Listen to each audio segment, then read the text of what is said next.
Okay, Dan, are we live? We are. Okay, thank you everyone for your patience. Yet again, we apologize, but we are reconvening into open session. And the first action is a report out on closed session. It was moved by, this is regarding public employee discipline, dismissal, and release. It was moved by Trustee Kennedy and seconded by Trustee McKay and carried on a 5-0 unanimous vote that employee number 900212216 will be suspended without pay for the duration of 10 days effective August 12, 2020, and attend mandatory individual training. That is the extent of the closed session report out. And that brings us to item 3.02, the Chancellor's recommendation of the agenda. The items in the agenda have been reviewed through District Consultation Council and are presented to the trustees for action and review without constituent objection. Thank you. And we have a couple of minor changes to the agenda regarding item 2.05. That item was added, actually, the conference with labor negotiator that I announced that we would go into. Item 11.01, action to approve the district's 2022-2026 5-year capital construction plan. The 5-year capital construction plan executive summary incorrectly listed in the Oxnard College Marine Studies Laboratory and Classroom Building as $31 million. The correct amount is $3,100,000. Thank you for that correction. Item 17.07, action to approve the acceptance of completion of bid 550 Moorpark College Gymnasium renovation. The board item incorrectly stated no change orders were processed for this project. It should read 8 change orders were processed for this project, bringing the total to $15,224,951. Item 4.01, acknowledgement of new employees. Chancellor. Yes, I'm pleased to share with everyone the names of the following employees who were hired or promoted during the period of June 1st to August 3rd. We have 2 appointments of academic personnel. First is James Walker, Physical Education, Ventura College, and then Cynthia Navarro, Counseling, DSPS, Oxnard College. We then have appointment of 7 classified personnel. Brittany Balance, Counselor Assistant, Ventura College. Sergio Arana, Information Technology Support Specialist, Oxnard. Philip Koskak, Administrative Assistant, Moorpark College. Alexander Friedel, Marketing Communications and Web Design Coordinator at the DAC. Gary Mui, Instructional Technician, Exotic Animal Training and Management, Moorpark. Amparo Medina, Student Success and Support Specialist 2 at Oxnard College. And then Gilbert Downs, College Services Supervisor, Oxnard College. And then appointment of 2 management positions, Laura Barroso, Vice Chancellor of Human Resources at the DAC, and Priscilla Mora, Dean of Student Learning, Moorpark College. Congratulations to all those individuals and welcome to the district, or again, just congratulations on your new assignment if you've been with us already. Thank you. Thank you for that welcome to the new employees and appointees, Chancellor. Item 4.02, recognition of Ventura County Community College District retirees. We have one listed, I'll read it then. It's Hilario Raguini, Oxnard College custodian, began district service on November 13th, 2000. Congratulations and best wishes in this new chapter of your life. 403, acknowledgement of guests and special recognitions. We have none, but I do want to take the opportunity at the beginning of this meeting to let you all know that we will be adjourning the meeting in the memory of, excuse me, these three individuals. I want to do that at the beginning when most people are viewing our meeting.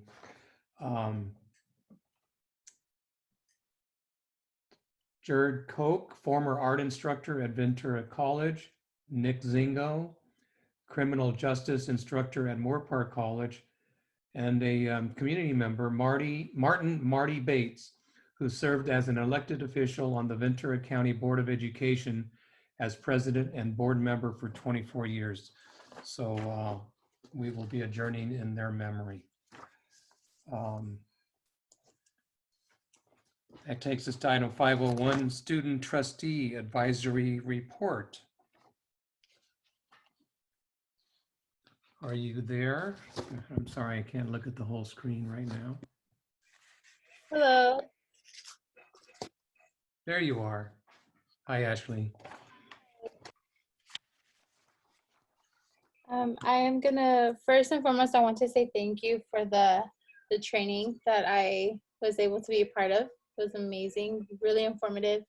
And again, I was thankful for that. I also want to report that I have been partnering with the VP Student Affairs and VP of Regional Affairs for the SSCCC because our Region 6 is inactive at the moment. We do need 2 directors to be elected before this Sunday. We have gone in contact with Moore Park College and VC to have a delegate, and we are working on one to get appointed for Oxnard College. So I will be partnering with the president of the ASG, and hopefully by this Sunday we could have a delegate for every college to represent.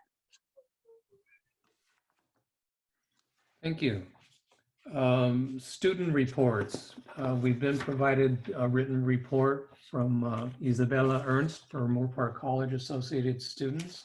Are there any other students present to report? Hearing none.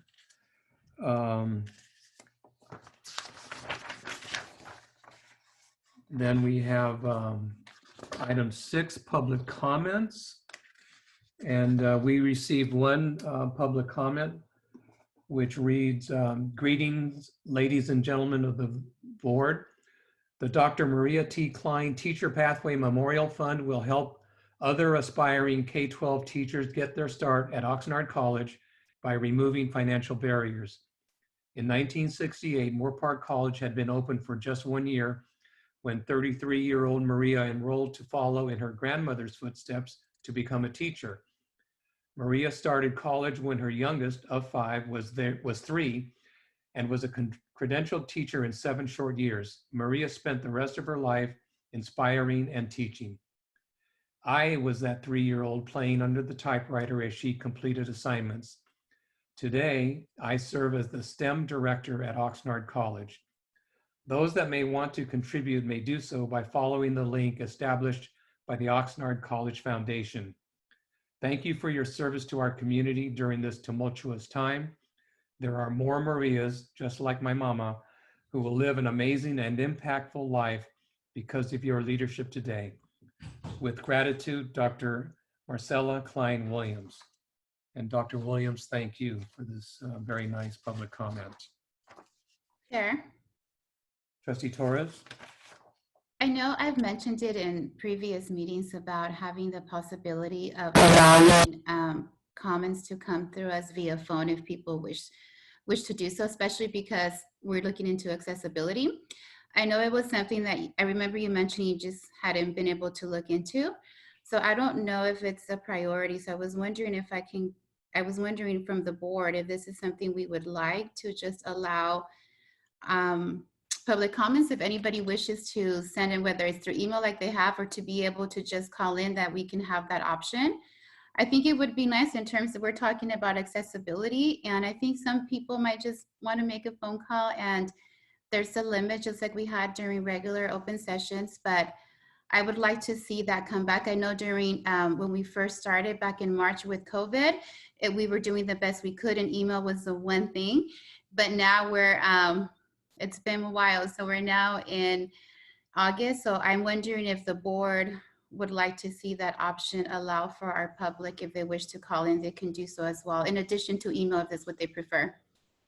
Okay, that's not the purview of public comments and it's not agendized, but the idea has not been lost either. Trustee Torres, I implore your patience and understanding on that.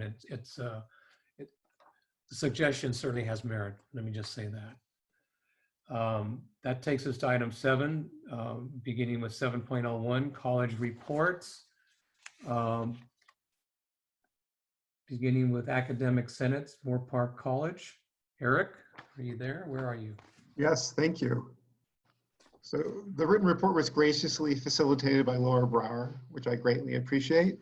And I won't add anything but, although most are not on the physical campus, the virtual Moore Park College is abuzz with activity and excitement for the new academic year, with new student welcome events, a wide range of professional development opportunities, and a new style, innovative convocation kickoff planned for Friday. Thank you. Thank you. Dan, Ventura College. Good evening, board. I just have 3 quick things. Faculty are excited to get started on the fall semester. We've been training and preparing to teach nearly completely online. We're committed to ensuring equitable student success in these continuing difficult times. And I wanted to give shout out to 2 groups of people. First one is the tireless work of 2 of VC's lead curriculum faculty, Dorothy Farias and Chloe Branciforte, for getting nearly 400 courses through the DE addenda process. And that's going to be coming through the curriculum process also. So they've been working tirelessly over the summer. And 3 incredible heroes, the distance education 3 at VC, Matt Moore, Sharon Oxford, and Ali Olson Pacheco. They've shepherded nearly the entire faculty body through the online teacher training course in just a few months. So shout out to all of them working hard over the summer, and all faculty are getting started to work this week. Thank you. Thank you, and thanks to them for their robust work. Amy Edwards, Oxnard College. Hi all, how are you? Nice to see you even in this land of Zoom. A couple of things you can see from my report, but I'll highlight our dental hygiene program. As you know, we've accomplished the impossible. We're one of very few in the entire state that actually has a cohort working on site. And that is a lot of hard work from our CTE and dental folks over there. Our fire technology also, they're teaching a fully online instructor state fire training, say that quickly, contract ed course for the Ventura County Fire Agency. So doing all of that this month. They're also working on ethical leadership in the classroom in September. Our virtual OC Live online is going to drop in the next couple of weeks, so keep a lookout for that. They're going to be recorded 10 to 15 minute slots, starting with our student voices. So I think that'll be interesting. Our COVID work group has been facilitated by faculty member and retired Fire Captain Chief Mike Cataley. We now have 25 trained COVID-19 screeners for our campus, as well as for our off-sites at the Marine Center and our Fire Academy at the Camarillo Airport. I want to thank our Professional Development Committee chairs, especially Amparo Medina, Juan Petones, and Leah Alacron for putting together an amazing Zoom week. We had our first very successful day of Flex workshops, all which have been recorded. I went back to watch one of the recordings right before this meeting, and you can search the transcripts to find exactly what you're looking for. Really incredible. We might end up finding really good ways of professional development, even once we're back in the physical space. I'd like to invite all of you board members to attend an Academic Senate Zoom meeting this semester. I'll reach out to you individually, see if I can get you to sign in. We do 2 meetings a month. So hopefully we can spread out and have some time for you to say hello and connect with the faculty. Thank you. Thank you. I look forward to virtual OC Live, Amy, and for the invitation to the Senate meetings. Classified Senate reports, and welcome Linda Resendez from Moore Park College.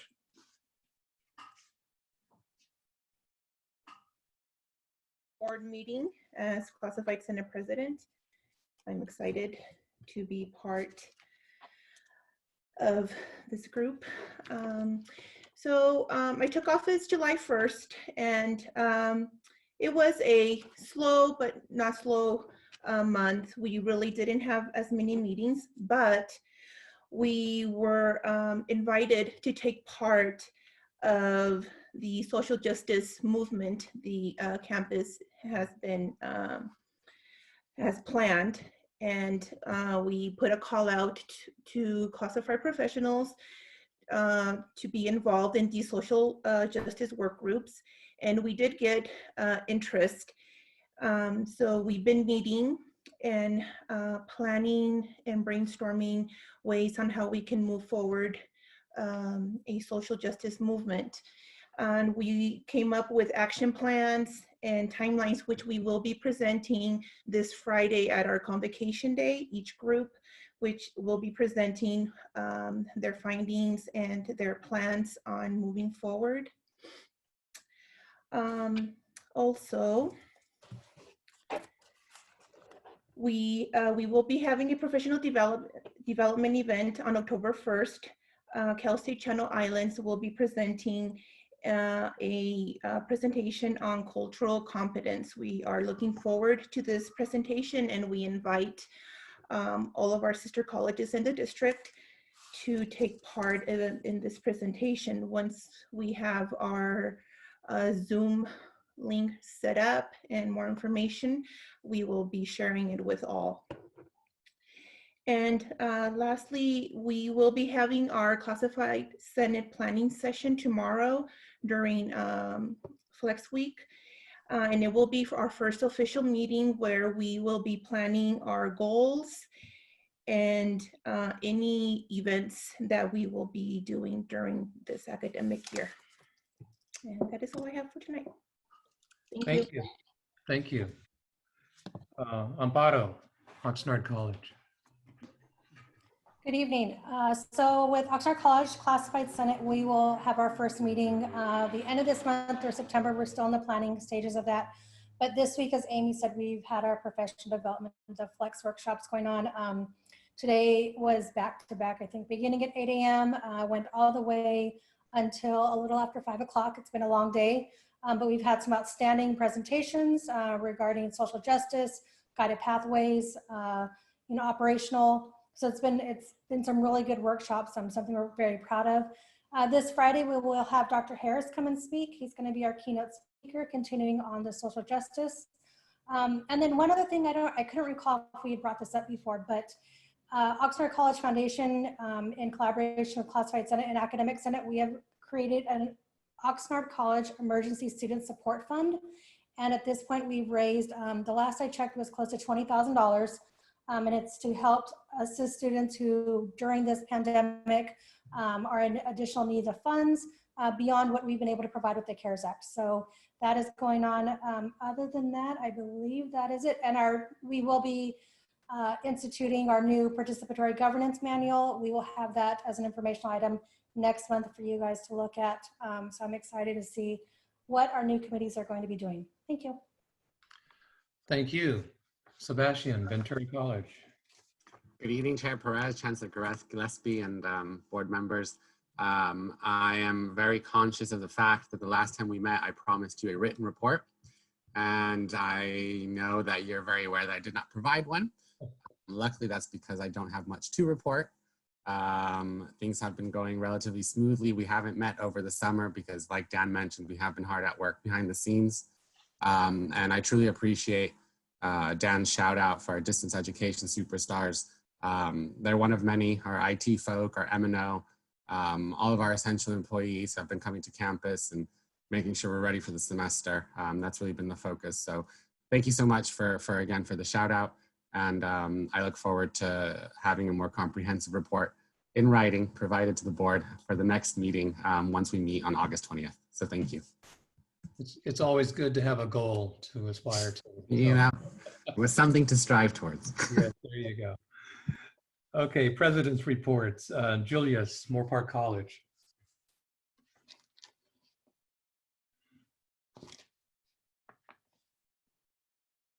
You're muted, Julius. Sorry. Okay, hi. Thank you so much, board members, for the opportunity to share with you the great stuff that we're doing at Moorpark College. Welcome, Linda. I know you're a little bit nervous, but you did a great job. And thank you for the leadership of our Classified Senate at Moorpark College. Yesterday and today, we hosted about 300 participants each day at our new student orientation. This is a virtual new student orientation this time around. And it gave us an opportunity to introduce students to the technology resources as well as to the individuals on campus who are there to support their success. I also want to use this as an opportunity to congratulate the faculty members who've gone through the DE certification. It is a heavy lift, and folks on campus have worked with our DE instructional technologists, and they have provided them great support, and hopefully, you know, we will be able to see that turnout in the work that they deliver to students. But thank you so much for every faculty member who was involved in that effort. I also want to congratulate and thank John Evelov, who has been the sort of the driving force behind Moorpark College's fall 2020 opening or guidance plan, our operations plan. John has worked tirelessly with our coronavirus work group, as well as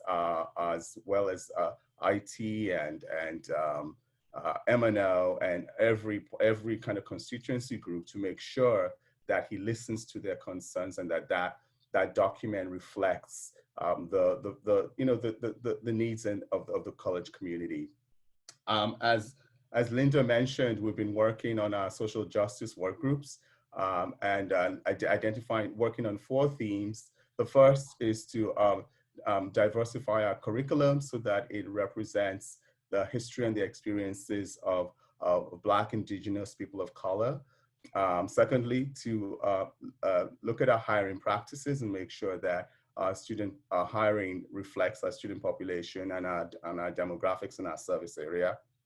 And as well as making sure that we provide support that is culturally relevant and appropriate to our students and our community. And then lastly, that we are making sure that students are equipped to do the work of social justice and advocacy. The 4 work groups have been hard at work discussing, exploring ways in which we can take our ideas and bring them into action and make sure that action is sustainable. We all know this is not a one and done thing, and I want to thank the leads of that group. Each of those 4 groups have a faculty, they have a manager, they have a classified person, and they have a student on the group. Thank you to the students who've shown up over the summer to participate in these conversations, and we look forward to the presentations on Friday during convocation. And I also want to welcome our 9 new faculty members who will be participating in new faculty orientation on Thursday afternoon. That's the end of my report. Thank you. Thank you. Luis, Oxnard College. Thank you, Chair Pettis and board and Chancellor. I'll start off just by acknowledging what a pleasure it is to have Gilbert Downs working at our campus. I saw him physically a couple of weeks ago in his nice new office, and it's a big promotion for Gilbert, and it's a very well-earned position that he's got. And it's also a pleasure to recognize Dr. Derderian, as Amy was talking to us about the great work that our dental hygiene program has delivered. Dr. Derderian, who is so responsible for that program, as you know, has been appointed as our interim dean for career technical education, and we couldn't be more thrilled to have her in that key leadership position.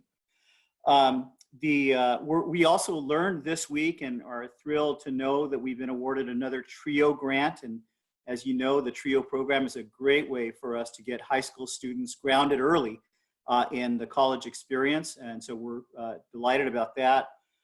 We've also nominated our dental hygiene program and our fire academy program for the prestigious National Bellwether Awards. We think that they are great candidates for those prestigious awards. with enormous help from Dr. Herrera, who has really helped us to put together the applications for those programs to give them a fighting chance. But we think that not only those programs could have stood on their own even before this pandemic against any programs across the nation, but in particular in view of the pandemic and the quick and diligent way that they pivoted to be able to have their students continue to take hands-on skills classes with rigorous social distancing protocols in place. I think is a leader nationally. I think both of those programs deserve recognition. And it is a part, I think, a big step forward in one of my key goals of enhancing the reputation of our college nationally. And then last but not least, I want to square Amparo's invitation to the board. I'm sure you've received the invitation already to come and join us for all staff day, all college day on Friday to hear Dr. Harris talk to us about advancing equity and the alignment of culture and strategy. We're looking forward to that date. And that's my report, Chair. Thank you. Thank you. That takes us to Kim and Ventura College, and happy 95th anniversary, Kim.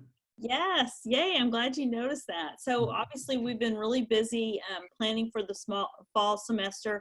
Our VCCCD Employee of the Year, Sue Royer, has done a huge heavy lift in this area. We could not have done it without her in comparing all the plans that are out there and working with all the suggestions from our Emergency Operations Committee. So I really appreciate everything she's done that will help make our employees, students, and classified professionals and guests safe when they come to campus. We also have a new student body president, Carlo Placencia, and unfortunately, I guess he couldn't be here tonight. He's probably getting a quick respite in order to gear up for classes starting next week. We have themes that we're have for the year that we develop every year. We're continuing our themes of trust, transparency, and celebration of successes because, as you know, it takes time to develop trust, and it's not. It was not accomplished in a year. Hopefully, we are making headway, and I'm hearing good results. We are also adding a new theme, social justice, specifically related to anti-racism.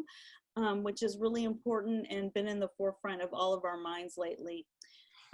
We also are celebrating our 95th anniversary, as Trustee Perez noted, and we're proud to have this this many years of service. We were started in 1925. We're the first institution of higher education in Ventura County, and we're driven to provide high quality, affordable education for our students to help make our community better and stronger. We celebrate our 95th anniversary and the future of our college because it's really bright, and it's thanks to the dedicated instructors, classified professionals, alumni, donor, and especially our diverse and vibrant student population. Later in the agenda, you'll see that we have summer degrees and certificates to award in item 13.05, over 250 certificates and over 400 degrees that were achieved this summer or completed this summer. We have many flex activities, which are our professional development this week. Today, we had an opportunity to hear about equitalizing higher education through humanizing on-learn learning. From one of our guest presenters. We also had what we're calling a current event conversation with the executive team. And we didn't know what this was going to be. It was really kind of an open forum for all of our employees to come and ask questions. And I was really happy to hear that Ventura College is really motivated to pursue our equity agenda and our social justice agenda. We've had really crucial conversations with a vulnerable ask, and you know, they're ready for action and they won't take anything less. So I'm excited about the opportunities to work with all of our employees to make things happen. We also have tomorrow at 10 o'clock an unconscious bias presentation by Teresa Cordova from Frankly Covey, facilitator. Then we also have tomorrow a faculty orientation for both our full-time and our part-time. We have 3 new full-time faculty and 1 in the works. And so we have Jimmy Walker, our new athletic director. He served as an interim position last year and now he is permanent. And we have 2 nursing faculty, which I'm really excited, Noreen Krishner and Adelina Lopez. And Adelina was one of our graduates. So it always makes you feel so good to have one of our graduates come back and teach. And she's really excited. And so, and then tomorrow we have mindfulness training, and that's it for my report. Thank you. Item 702 is district administrative reports. Chancellor. Okay, thank you. Dave, do you have any items for the board? No report for this evening. Thank you. Patty? My report is included in item 10.01. Thank you. And then Laura Barroso. I do. I have a very short report. Thank you, Dr. Gillespie, Chair Perez, and members of the board. I appreciate the opportunity to give you a quick update on what is happening in human resources. In light of the healthcare benefit changes that have taken place in the last few months, the HR technicians have adapted the onboarding process for benefit eligible employees, doing all of those remotely. We've hired in the last 3 months approximately 48 employees, resulting in 15 remote orientations for these employees. And so we're excited to use the technology and to be able to provide them with very good information as they join the district. Along with that, on the benefits side of the house, as you know, we completed open enrollment. We had approximately 870 active employees who were able to enroll in their new medical plans. And then in addition to that, we've had approximately half of our retirees who are in the process of enrolling. We have a little bit more time for that. Finally, what I would like to share is that one of the concerns during open enrollment was that we might have some staffing issues because of all the activity related to that. Our small but mighty benefits team of 2, Katie Lyon and Janice Endo, really worked hard. We pulled the HR team together. The HR assistants were able to pitch in to assist with the open enrollment process.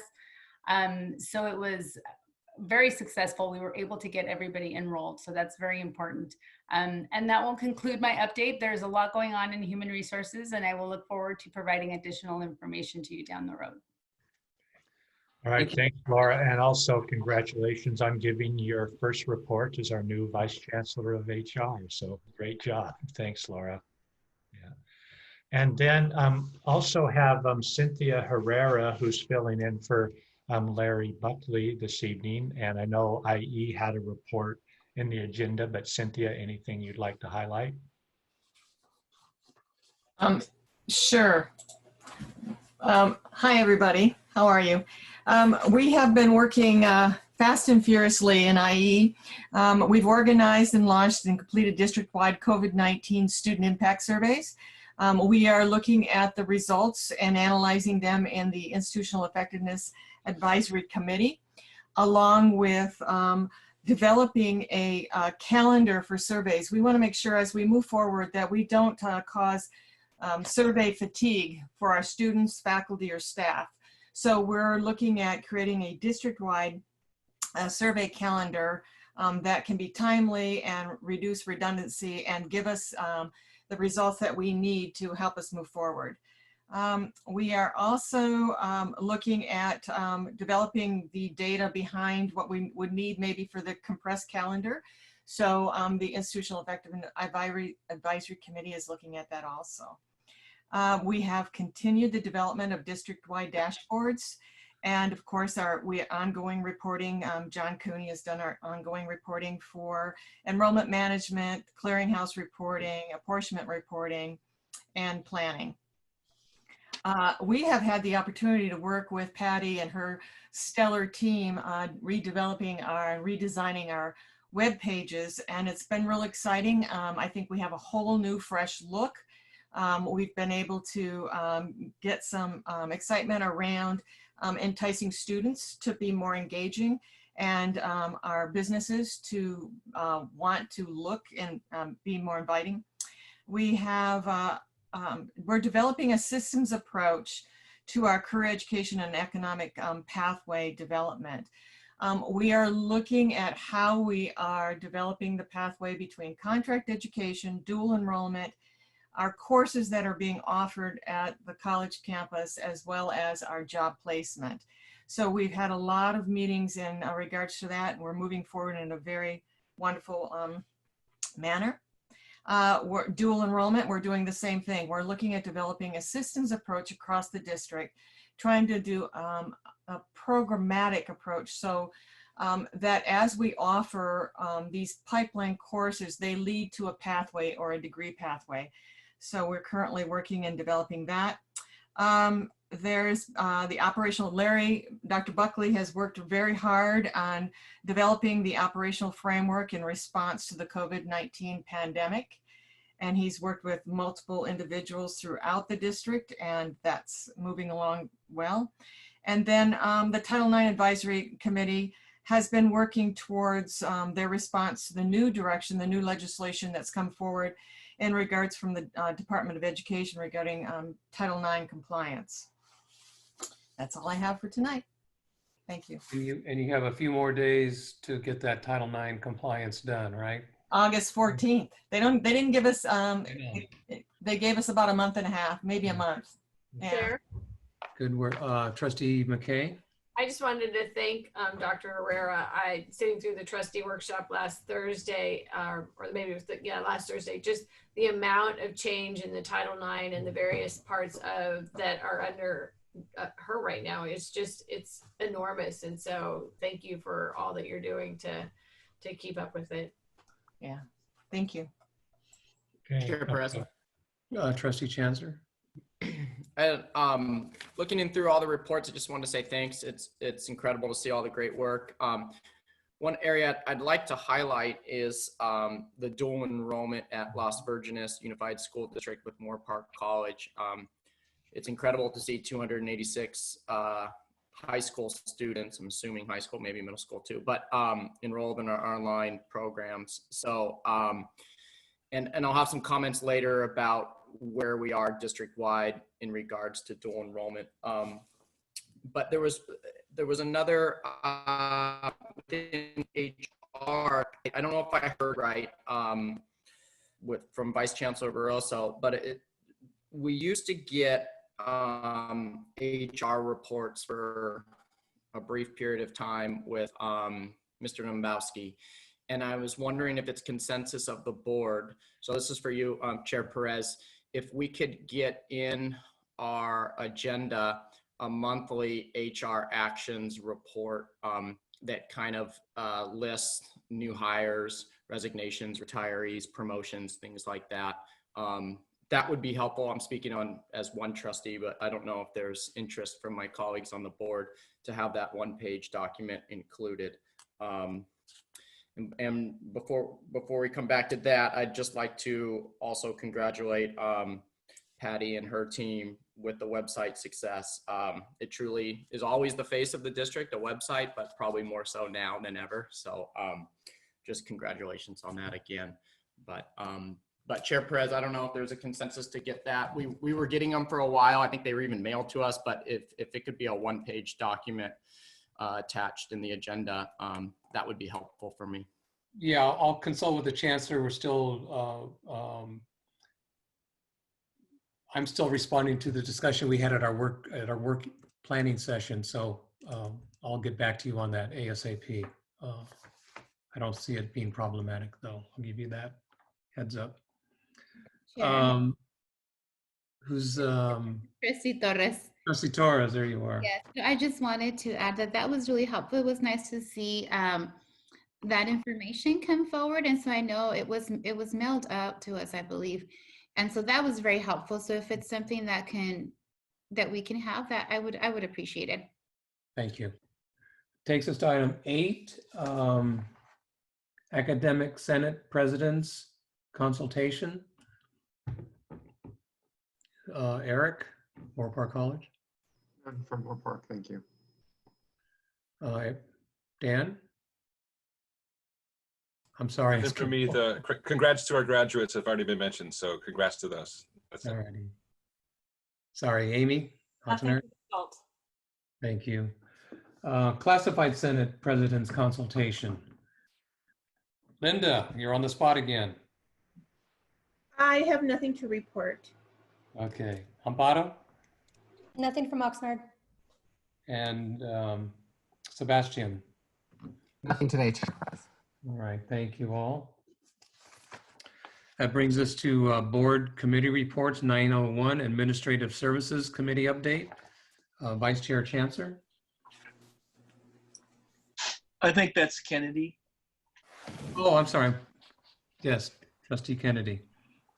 Yes, we met by Zoom on Wednesday, July 22nd, and a number of items on our agenda are now in the further in this agenda, and the meeting notes are presented as I see it the meeting was held.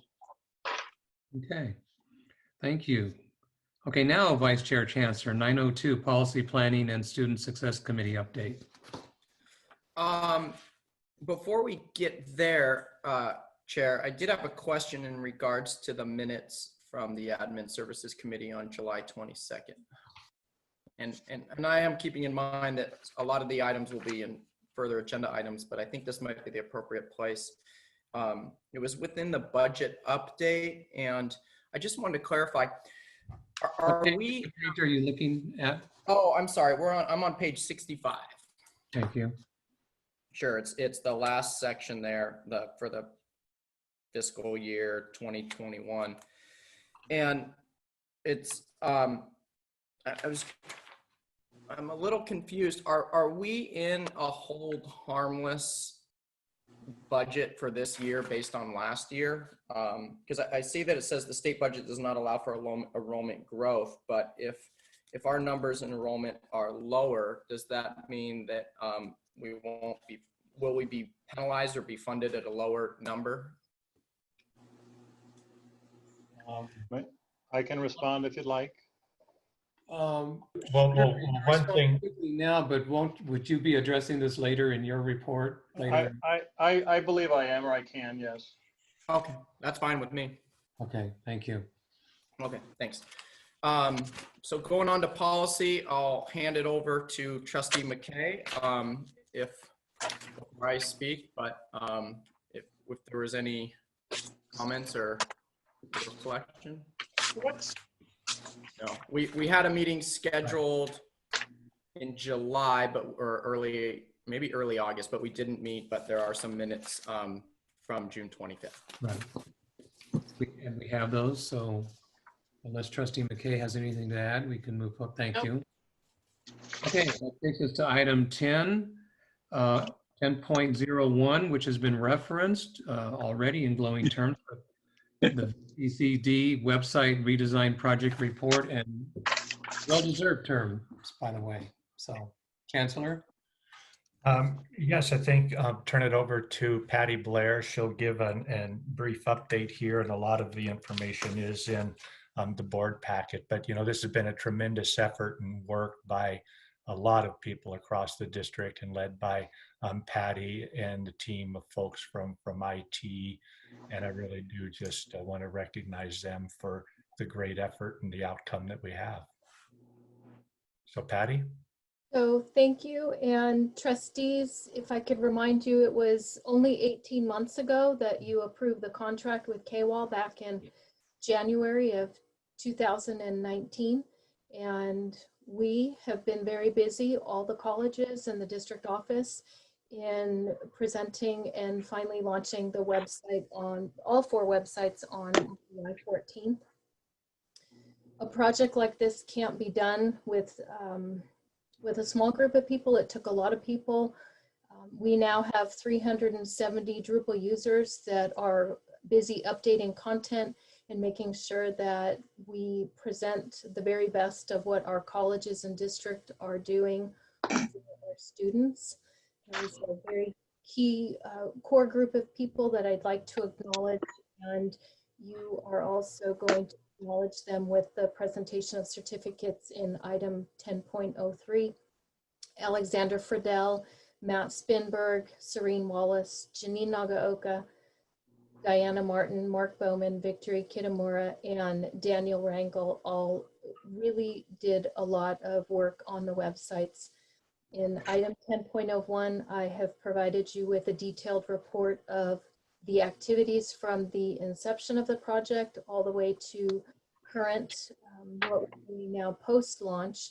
There is probably just as much activity post-launch as there was pre-launch, because now we're going out and meeting with all of our employees, students. We're holding student focus groups. Today we had 2 flex presentations, one at Moore Park and one at Ventura. Tomorrow we'll have another presentation at Oxnard. So I would like to say again, thank you very much for your support.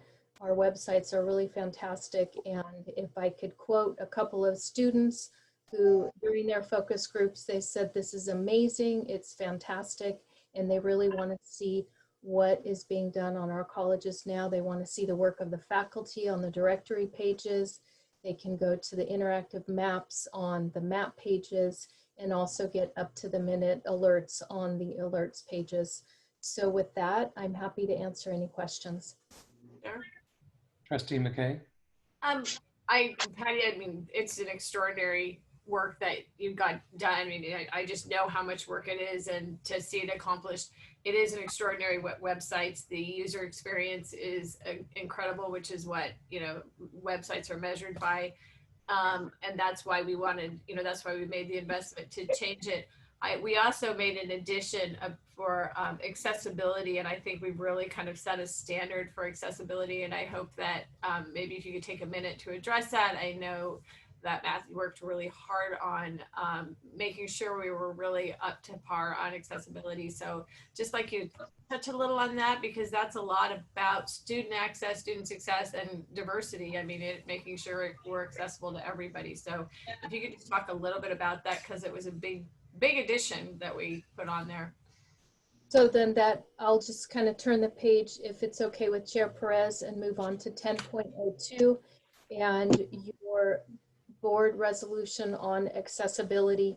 And one person prompted me very early on in the project, Matt Spinberg from Moore Park College. And he stopped me at a district meeting and he said, well, if you're talking about websites and redesigning, we really need to focus on accessibility. And then started a partnership with between the two of us to really champion this effort. And our efforts aligned with the board's, as one of the primary goals the board has always had is making sure that we are accessible to all students.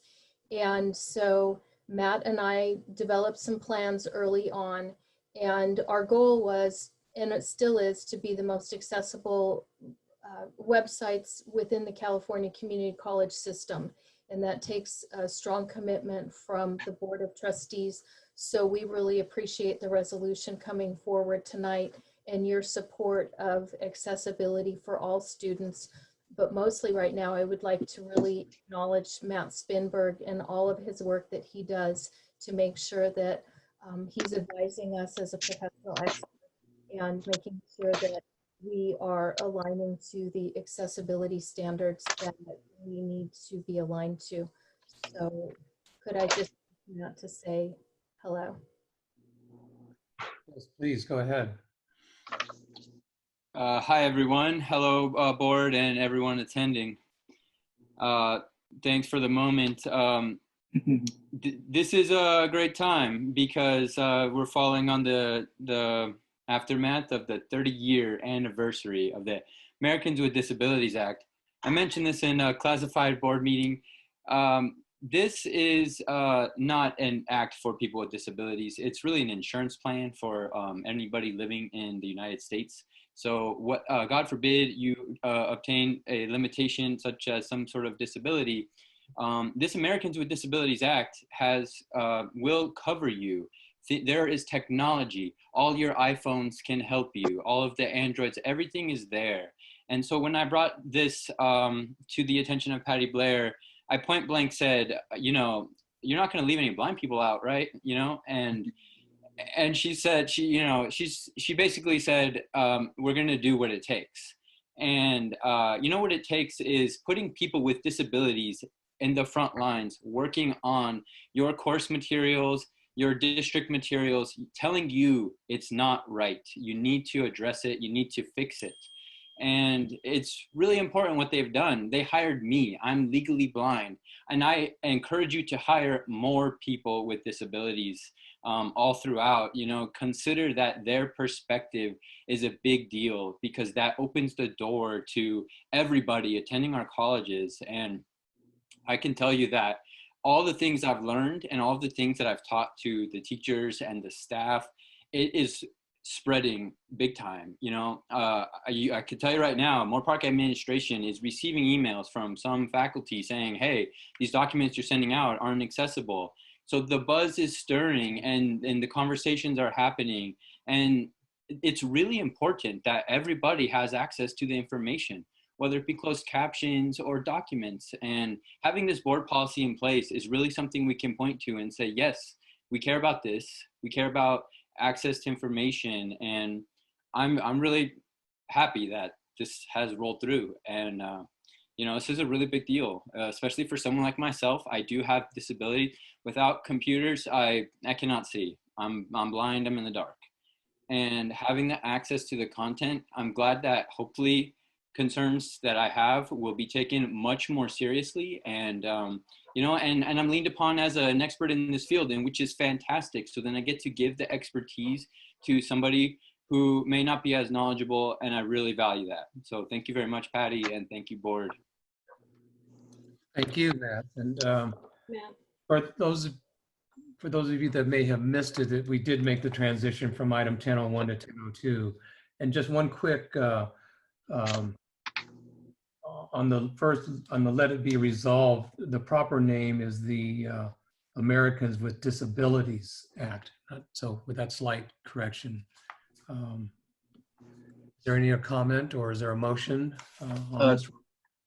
Chair? Trustee Kennedy. I'd like to make a motion and then a comment after we have a second. Is there a second? Second.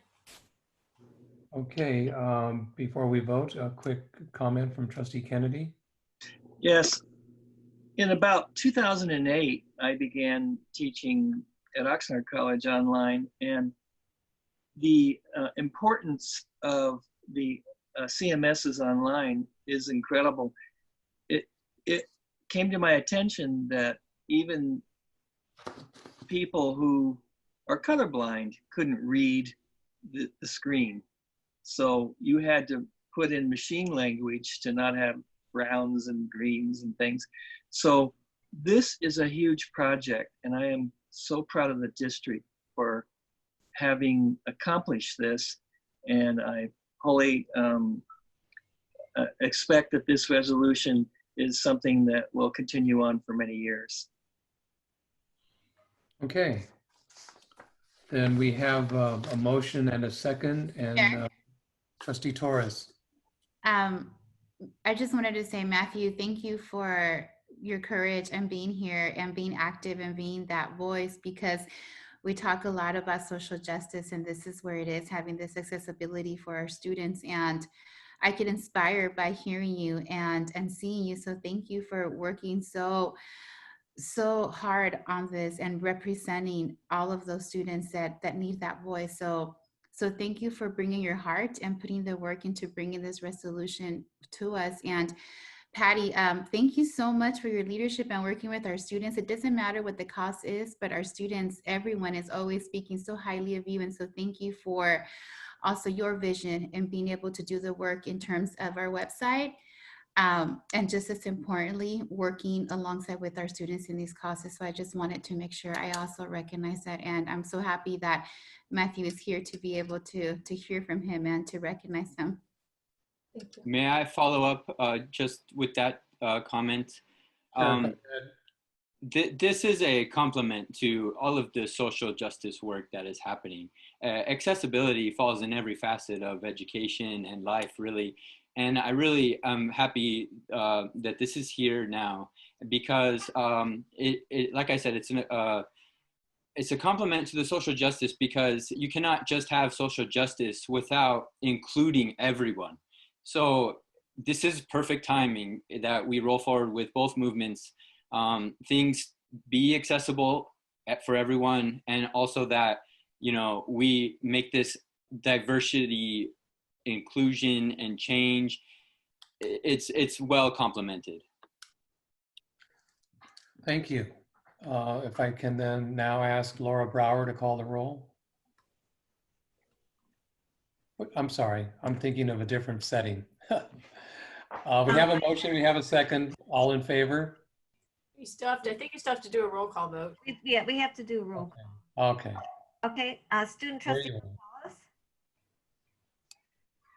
Yes. trustee Kennedy, Yes. trustee McKay, Yes. trustee Torres, Yes. vice chair chancellor, Yes. chair Perez. Yes. Thank you, and thank you again for everybody on this effort. Item 1003, certificates of recognition. Chancellor?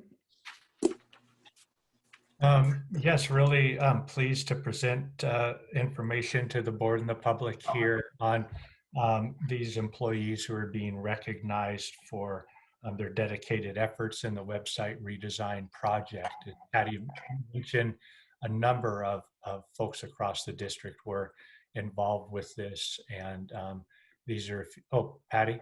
No, go ahead, finish. Oh, okay.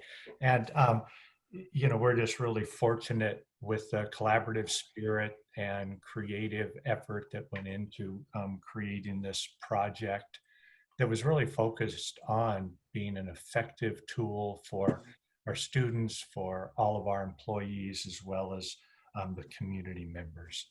And I know we do want to have our board chair read off the names of the individuals, and then you'll be getting your certificates, of course. But Patty, did you have something to add? I did. One of Dan Watkins' first projects when he started at the district was having a conversation with Mike Rose and me, and we talked about our plans for the website launch. And Dan and Mike and I, along with Mark and Victory, we had weekly meetings with the contractors, and Dan and Mike just represent the very best of what a great collaboration could be between two departments, outreach to colleges. And so first of all, I would like to acknowledge Dan and Mike for their leadership with this whole project, and then also acknowledge the other people that are agendized for the certificates of recognition. Chancellor and Patty, thank you for those comments, because these individuals, the entire team, and you and Patty, you just also added Dan and I'm drawing a blank. Mike. Mike. So I just want to take the opportunity that the value in this web redesign, I noted in the institutional effectiveness written report, and also the reference that Dr. Herrera made about how this will tie into dual enrollment marketing and outreach, and it will help create a culture of college for all students, you know, all students at the high school levels for our dual enrollment programs.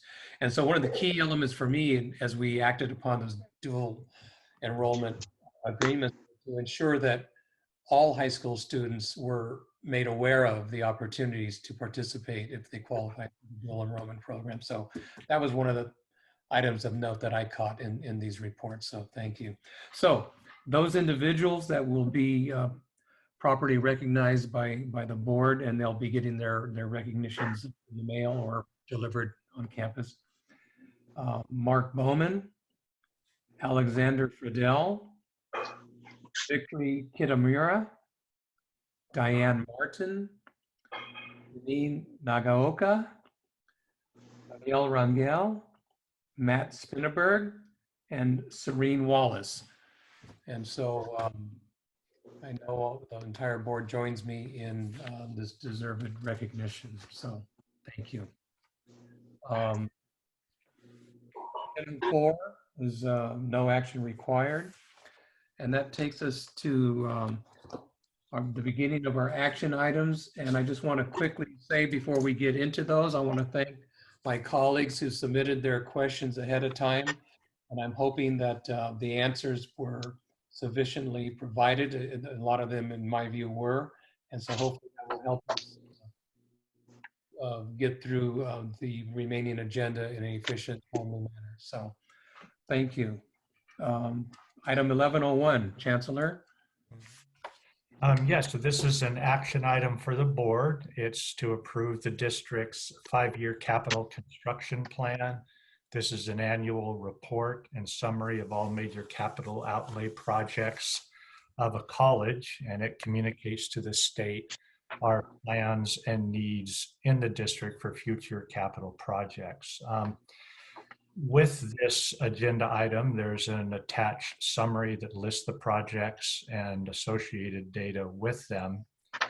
And I'll point out that impact of approval is we'll have continued compliance with state and district regulations, and impact of non-approval, non-acceptance would place the district out of compliance with the regulations. And again, on page 87, you have the listed projects there. So I presented it to the board for your consideration. Thank you. So the action would be a motion to approve the district's 2022-2026 5-year capital construction plan. Move approval. Second. Thank you. Are there any questions? Are we prepared to vote? Chair. Trustee Chancellor. So just because this is kind of new for me, these are projects that the state may or may not sort of approve for funding to help our college district out, or our 3 colleges. Is that a fair, simplistic way of stating it? Vice Chancellor Al-Fattal, yeah. So these are all projects that are prioritized at the district. All districts send this report annually to the state, so that the state looks at it and the Department of Finance looks at it of how many students do we have, how many weekly contact hours do we have, how much space is utilized. Do college districts have more space than they need, or do they have less space than they need, depending on what's happening statewide with student enrollment and so on. So these particular projects are prioritized by the district, so that's campus folks and district office folks, on what the needs are. Then we pick and choose which ones might be eligible for funding, and we prioritize them that way. So the prioritization numbers that you see, 1 through 12, I think, on there,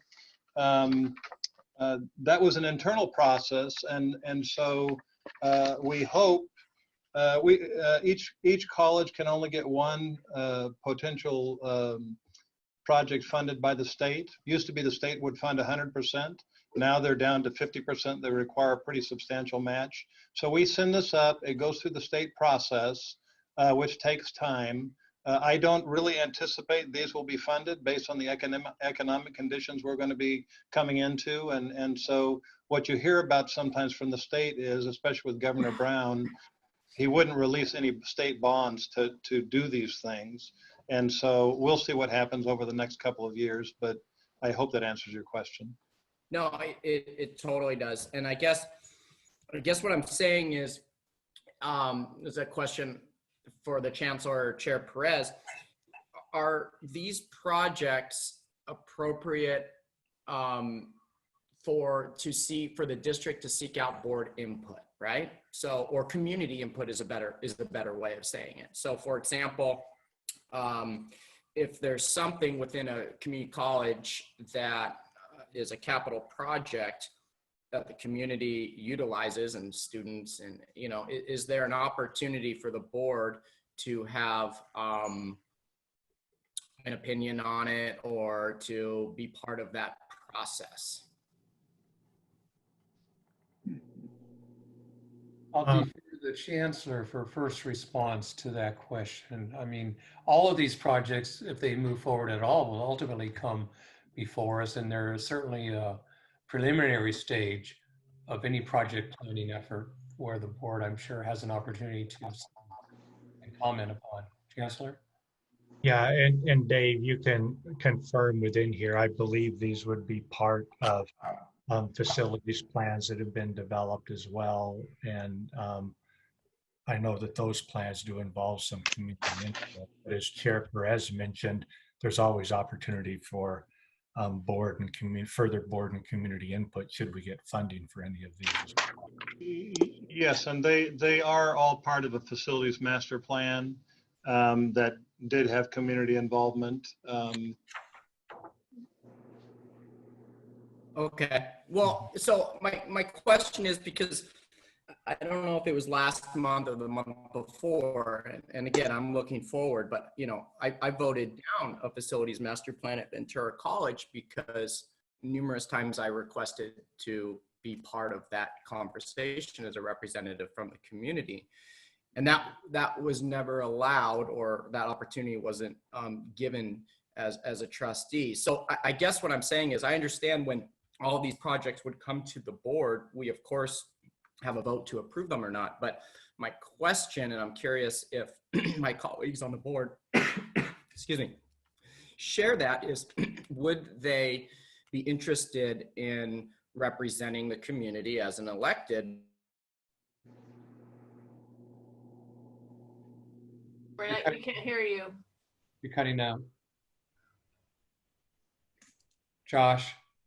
I can't hear you. Did we Is that better? Can you guys hear me? Now we can. Okay, I don't know if the end part of my question. So I'm just curious if my colleagues on the board are interested in, and I understand that there's a vote now and there's a list, but looking forward for next year, whether the appropriate places for trustees to be part of the facilities master plan development or reviews, to extend invites, if that's something that there's a consensus on the board to be involved with. And if I could add, just to clarify a little bit, is that, this was developed in accordance with all of the current practices as it has been done. So yeah, if the board does have an interest in changing how this report gets developed, or we're involving trustees in the process, then, we would need to look at that. So input from the board or direction would be helpful. Are we talking about we do have input in the facilities master plan. So I mean, is it what we pull from the master plan to put on this list? Is that what we're talking about? Yeah, we're just talking about the process to create this document from my perspective. I mean, I don't know. I guess I feel from my perspective, because I came in on where there was still a lot of bond money, a lot of the things were things that were kind of on the bond list, but didn't get done with bond money. And so there was a ton of community input in how that list got made. And granted, that was a decade ago, and times have changed and needs have changed.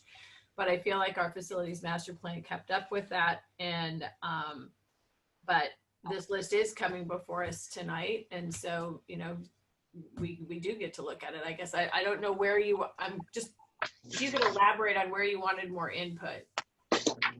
No, let me, Trustee Chancellor, I'm not sure you're asking that you want additional opportunity for board input on this particular item in front of us.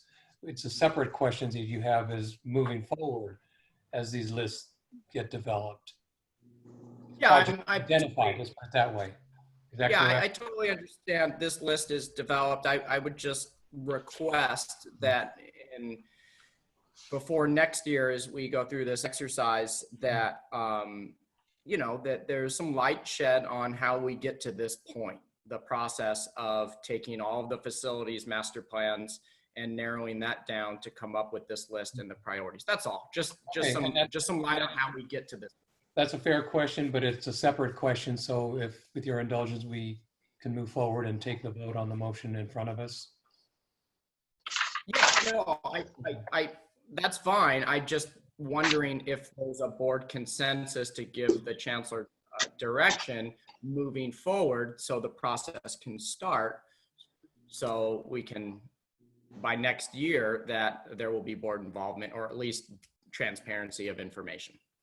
Yeah, I don't mind seeing it. I don't want to get in the weeds of all the details. I would just, Sure. I wouldn't mind seeing the process. Okay. Chair. Trustee Kennedy. Yeah, I think Vice Chancellor Patel said that there was community input. And I think as a board member, you're free to go to the community input stage of this. And then you'd learn more about, you know, the reasons why you might want to redo the gym and not redo Edom and Moore Park, things like that. And so it's sort of like, the way I see it, merging the people there every day, knowing the dollars cost, what's available, what students require, and the public who says, I want a good use of my money that I'm putting in as a taxpayer. So I think you had that opportunity early on, and then at the end, you would have that opportunity when it comes to the board agenda. Okay. Yeah, you maybe I missed the invitations, but I can go back and look, but I appreciate that advice. The other suggestion I have, and I've mentioned this over the course of nearly 2 years, is, you know, these are big dollar amounts that our district is showing that we have a need facilities wise or capital projects. And I'm also curious to seek from my colleagues on the board if there's interest moving forward to have a board study or conversation about entertaining the idea of a bond, because I can only imagine if somebody's watching this meeting representing the community and they see this list and they see the total cost, general fund dollars on the district for these projects that we're stating we need. And I get it, it's an exercise for the state to move forward.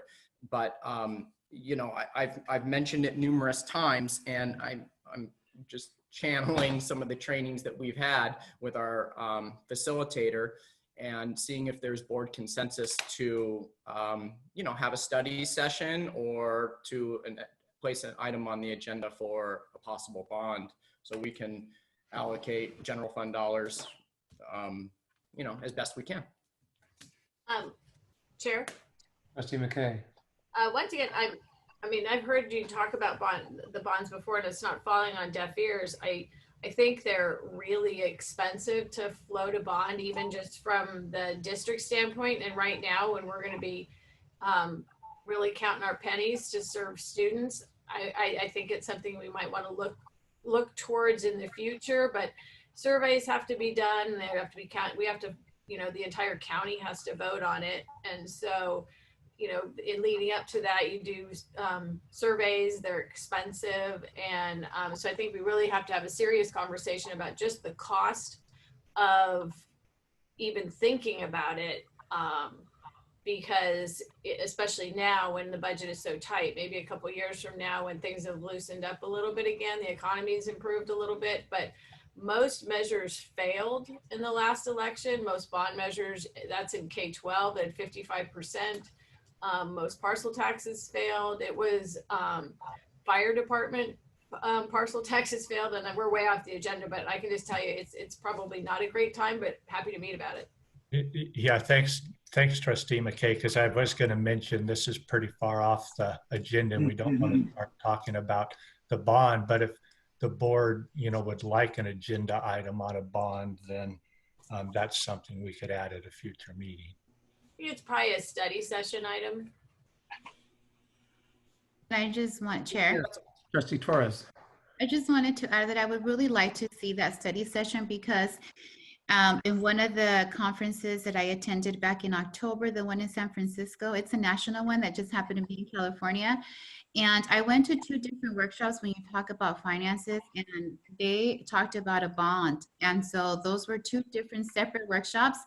And they mentioned what they did and how they worked alongside with their community. And so it is a lot of work, but it's a lot of community building work. So in addition to the finances, is really working alongside with our entire stakeholders. I'd like to see that study, just because I do also have concerns when I see we're tapping into our general fund. And the reason I say that is because right now we don't know the effects of the pandemic. And what I'm saying is, in terms of how students are doing in meeting and closing that achievement gap. So I don't know what resources they need. And to me at this moment, although I understand the importance of an upgrade or things that we need to do with our buildings, I'm thinking I don't want to tie up money if we need to have other services that our students need, because they might be struggling doing online. And as much work that's going into doing this, I don't know if there might be other resources. So I just wanted to just also express my support for having a study in terms of what the measure, what a bond would look like with information, because from my experience in going to the trustee meetings, the conferences, I've heard really good things from their CFOs when they're talking what they've done. And so I'm curious. Okay. I hear the interest on the bond study session. Timing is everything, however, and we will, I'll consult with the chancellor and see. I mean, look, we've got some big financial measures on the November ballot too that may or may not serve our purposes in trying to find monies for some of these projects. But we have a motion in front of us. And Laura, if you'd call the roll, please. Okay.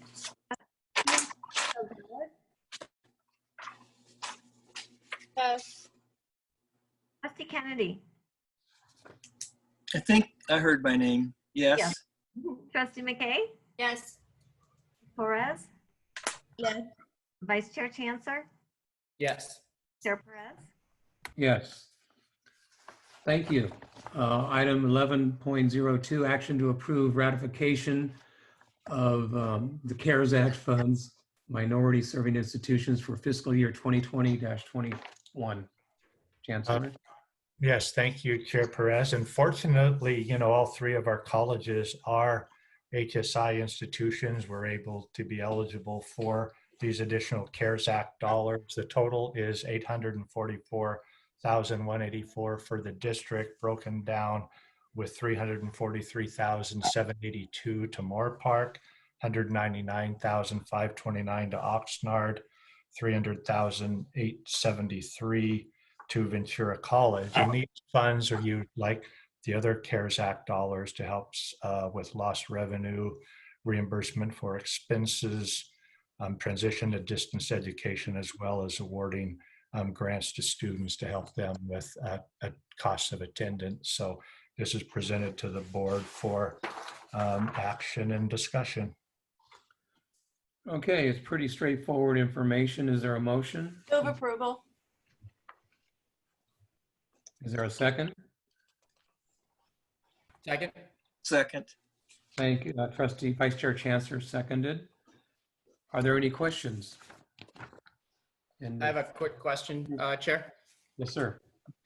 And I apologize for not getting it ahead of time, but it came from a presentation I watched this morning. And I'll preface it with saying that the presentation started with, in many cases, a lot of our part-time students taking 3 or 6 units really in reality have some of the same needs as our full-time students. And I'm just curious if some of the support in this extended funding also extends or reaches our part-time students, or do we have tiers? I can't remember, but do we have tiers that students have to be in a certain amount of units to receive assistance? Yeah, I don't have that off the top of my head. However, the college presidents may have the details there on the disbursement of their CARES Act dollars with regards to number of credits students need to be taken to be eligible. So Kim, I see you're active there. Trustee McKay, I saw her hand. Did you have one? I just wanted to also ask for did Congress vote on Friday, because that was one of the issues at the Thursday trustee meeting. Congress was voting on more aid for higher ed, and there was the controversy was FTES or head count, and that's where that part-time student thing becomes really important, because head count is what the community colleges were really hoping for. And I didn't happen to see the outcome of that, or if there was still a chance to lobby and write letters to, when I spoke to the student trustees, I gave them the links, but I could share them if they haven't voted yet, if anyone knew. Thank you. Dr. Hoffmans? I don't know the answer to Trustee McKay's question, but as far as our CARES Act fund, we have prioritized our full-time students up to a date that we set, and then we're opening it up to part-time students. So we have awarded both. Okay, great. I hope that answers your question, Trustee Chancellor. And Yep. the other item, Diane, a lot of those. Yeah, well, it was just, They're moving. they make a really big deal about it Thursday, and then I Right. did the trustee workship on Friday and just kind of fell off my radar, so. So if Chancellor, maybe you could just get that information to us in form of a memo, just to update us, that would be helpful. Yeah. With that then, Laura, would you call the roll? Okay, student trustee Gonzalez, Yes. trustee Kennedy, Yes. trustee McKay, Yes. trustee Torres, Yes. vice chair chancellor, Yes. Chair Perez. Yes. Okay, item 1103, action to approve resolution regarding exclusion from Division of State Architect review of new solar photovoltaic project at Oxnard College. I'm very happy to see this resolution. Yes, thanks, Chair Perez. And this, of course, the Vice Chancellor El-Fattal has shared information with the board about, but this is a resolution to allow us to move forward at Oxnard with kind of a mixed design of parking lot arrays and ground-mounted arrays. And this resolution helps us to maintain compliance with DSA regulations. If we approve this, the solar project can advance according to schedule with no additional costs incurred DSA fees. If we don't approve it, the project will incur additional DSA costs and potential construction delays. So present it to the board for consideration. And I know Vice Chancellor El-Fattal can provide any responses to detailed questions. Chair? Trustee McKay? Sorry, I didn't get this in ahead of time. I live with the DSA inspector, so are we, this is still safe, right? We're not secure. I mean, there was liquefaction in the ground. I got to ask the question. It's still safe. DSA is changing their practices as they always do continually. Yeah. This just gets us ahead of that so that we don't have to pay additional fees, which some would consider unnecessary. And then also it prevents the bottleneck from any additional delays that would happen if we don't have this resolution. So it's really a administrative issue, really. I'm just good. to get ahead I'll of that. move approval. Okay. All right, I have a motion. Is there a second? Second. Thank you. Are there any? Share a house with them. I mean, it would be a long night if I didn't ask. Yeah, no, I got it. If there are no additional questions, Laura Brower, please call the roll. Student trustee Gonzalez, Yes. trustee Kennedy, Yes. trustee McKay, Yes. trustee Torres, Yes. vice chair chancellor, Yes. Chair Perez. Yes. Thank you. 1105, action to approve the final project proposal for, Action to approve determination that the Moore Park College admin building renovation is exempt from CEQA. I'm particularly happy with this item also. So this item is for the board to approve a resolution that would exempt the Moore Park College admin building renovation project from the CEQA requirements. And Will mentioned that this is a project that's, submitted to the state for their consideration for funding. It's moving forward to the next phase. However, I will point out that when this was originally put into the state, the funding for the project was at 100% from the state. Now it's 50% from the state. So even if we do get it approved, there's no guarantee that we'd be moving forward, but it's good to have the ability to see if we can get the funding, and then if the finances allow it at the time, we could move forward. If they don't, we would not. But I'll present it to the board for your consideration. And again, Vice Chancellor El-Fattal can answer any questions around the process and the resolution, as well as President Sokino if we need his input as well. Okay, before I ask for a question. Approval. Thank Do you. you want a motion or do you want questions? I was looking for a motion. Thank you. Motion, move approval. Is there a second? Thank you. Are there any questions? Okay, pretty straightforward item. I have a question. Yes, sir. So this received on the previous item a priority number 1, correct? District-wide and campus-wide, yes. Campus-wide. So, and it's, I asked this question without, any negative connotations, but I'm curious, and maybe it's because cost is involved, but I'm curious why an admin building reconstruction would get a higher priority of it gets a priority 1, but a new science building gets a priority number 4, or campus center reconstruction has a 6. So again, it's my attempt to understand the prioritization of $6 million project.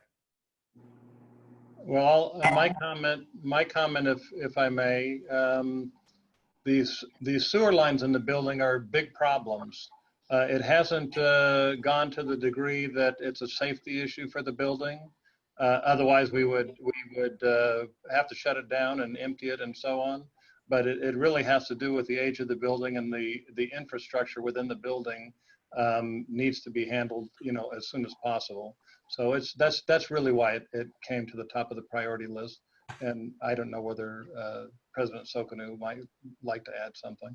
I thought it was because of the health center too. Yeah, the health center is inside. Yes, correct. Okay, so the health center square footage, because I know when I toured Moore Park College, it was shared that it's a deep challenge that facility wise or space wise for to the health center to provide services to students. So is that something that is addressed, like square footage wise or privacy concerns within this project? The renovation would allow for more effective utilization of the square footage in the space, so that the health center has more swing space and is more fluid in its flow. And if I may comment, the item that we're on right now is the CEQA resolution that basically says the footprint of the building isn't changing, and it's not going to cause any traffic pattern differences, which would cause us to go through the CEQA process. Trustee Chancellor, your question about square footage and so on is actually on the next item. Yes. Just to make correct. sure. I apologize. You're correct. For some reason I heard 11.05. That's where my highlights were too. I kept looking for my highlights. I'm like, where are they? I'm just trying to help. Thank you. Thank you. If I can ask Laura Brower to now call the roll. And Trustee Gonzalez, Yes. Trustee Kennedy, Yes. Trustee McKay, Yes. Trustee Torres, Yes. Vice Chair Chancellor, Yes. Chair Perez. Yes. Okay, now we can move to 1105, which is action to approve the final project proposal for 22-23 funding for the Moore Park College Admin Building Reconstruction Project. I'll be optimistic and move approval. Okay, it's good to be optimistic. Hope for that. Hope for the state to come through. They're not good with this, but we'll hope. Who seconded that? Kennedy. Okay. For a moment, I thought I heard Vice Chair Chancellor, but okay, I'll hear him now. Any questions? Sure. So just for clarification, we would be obligated for $3.3 million. And those are general fund dollars coming from, I know this question was answered and I wrote it down somewhere else, but I'm just clarifying, these are general fund dollars or are these capital outlay or infrastructure? Yeah, so they mostly would be general fund dollars, either in Fund 113 or 419. Ultimately, that'd be spent out of the capital outlay fund. There may be some dollars that aren't general fund dollars specifically related to construction, and then just the only other thing that I would add is. When the time comes, assuming, the state may say you're never going to get funding, because every year they provide funding and sometimes, a district gets on the list, the approved list, and sometimes not. So that would be a choice that we would make at the time, whether we want to spend the amount of money that they're willing to, to provide, or whether we move forward with the project. But again, there's some issues with that particular building with the infrastructure. So we're not, just because the board is passing this, assuming that happens, it doesn't mean we're obligated to actually do the project. It just gets us in the queue for funding. This just gets us on the state list. Yes, correct. Got it. Okay, that's all I needed to know. I really appreciate that. Thank you. Yeah. If there are no other questions, Laura? Student Trustee Gonzalez,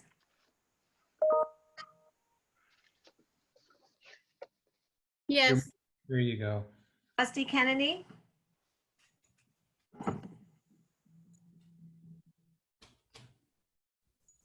I think he left. He might have stepped out for a minute. Left the building. Trustee Torres, Yes. Vice Chair Chancellor, Yes. and Chair Perez. Yes. Did I get to vote? Didn't she Yeah. call? I didn't think I voted, but it's yes. And now Trustee Kennedy's back. Killed enough time. Very purposeful move, Trustee McKay. Well, Trustee McKay Yes.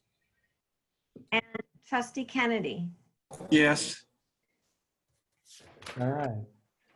Thank you. Item 1106, action to approve entering into an affiliation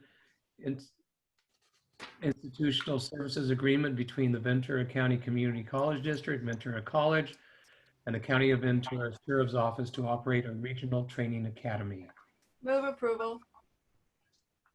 Thank you. Second. Okay. Are there any questions on this item that haven't been answered? All in favor? Aye.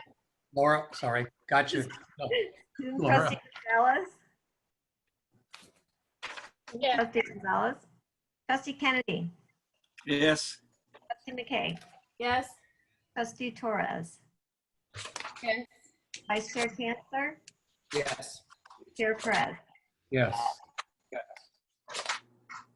Okay. Item 1107, revenue and budget planning. Talking about a moving target, but Chancellor. Yes, so I'll turn this over to Vice Chancellor El Fattal, and he'll provide some information on these topics. Okay. So this item was a carryover from our last meeting last week. I made just a few minor adjustments to one of the slides, but let me just walk you through. If do we want to put this on the screen or do we need to? For the, I guess, the viewing audience to follow the discussion. Or are you asking, do we need to see the PowerPoint again? I'm asking for the viewing audience if you would like this somebody to share the screen. Yes. I can, I suppose. I wasn't prepared for that, but Yeah. You can do it, Dr. Fall. Dan, did you say you're going to do it? Okay. Yeah.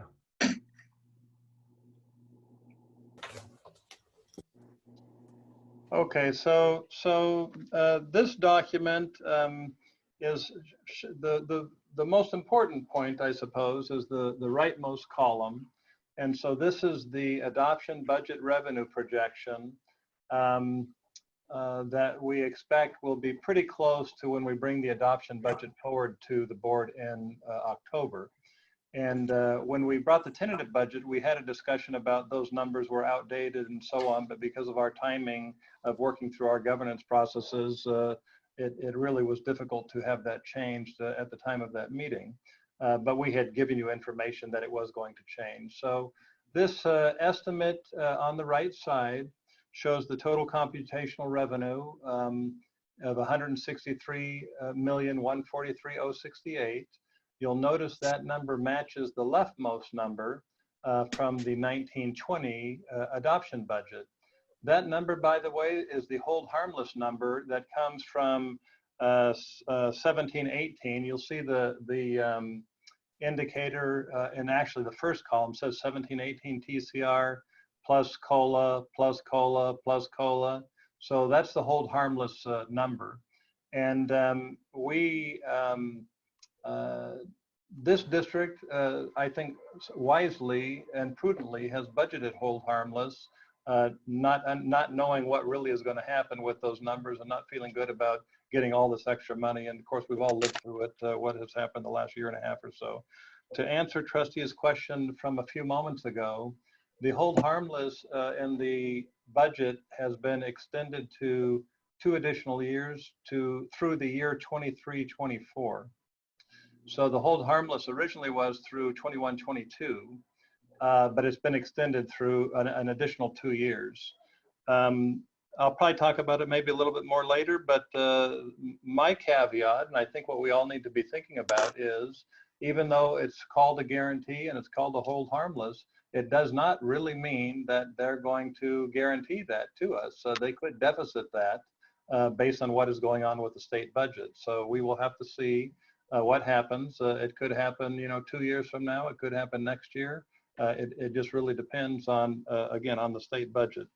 So the difference between the tentative budget, which again, I asked you to approve and you did approve, the difference is almost $6 million total. Now that $6 million, you'll see on the, where you look at those 3 COLAs, or the $163 million number that I mentioned on total computational revenue. If you look at the line above that, you'll see at the tentative budget, you'll see a number of 3.735 million. That was COLA. So COLA was reduced in the enacted budget. It was provided in the tentative with some deficit factor, but it was eliminated in the adoption budget. So there's $3.7 million. If you look down a little further at lottery proceeds, you'll see there's a difference between the tentative and the adoption from 5.6 to 3.8 million. So that's a reduction of 1.7 million. That total is 5.5 almost. And then there's, in the lines right below lottery, so non-resident international and non-resident domestic, those reductions are about 180,000 almost. So we do have hold harmless. It's supposedly a guarantee. This is what will be coming forward to the adoption budget, and I just want to talk more than we can go to the next slide unless there are any questions. I can go through the whole thing, or we can do 1 or 2 pages at a time with questions, whatever your preference is.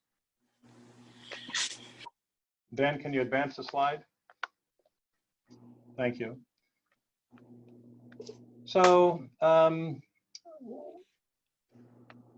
the budget preserves funding for most of our programs at 1920 levels. So that's a good thing. Plus there's a new $120 million block grant for COVID-19 related costs. There's no enrollment growth, so they're not going to fund any enrollment growth.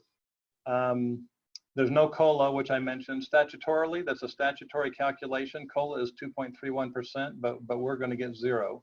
And that happens often enough. It certainly happens in tough times.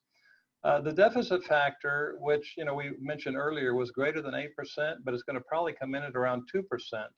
Now that deficit factor is actually going to this time be a positive for us. So it will bring us a little bit more money simply because on the previous slide, we budgeted more. So we had taken that into consideration. I don't know how much more money it's going to be. It won't come, I think, until February. But just like last year, you recall, we had 3 additional pots of money come forward from SCFF, additional allocations.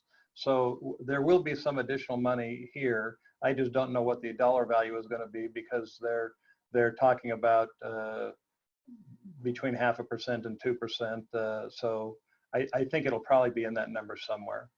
And then I mentioned, so that's good for us in this particular case because of our SCFF and so on.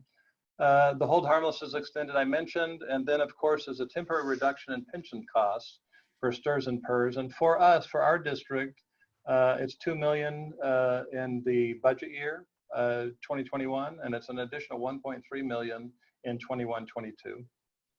Next slide, please. The important part of this conversation and this presentation is this bullet here.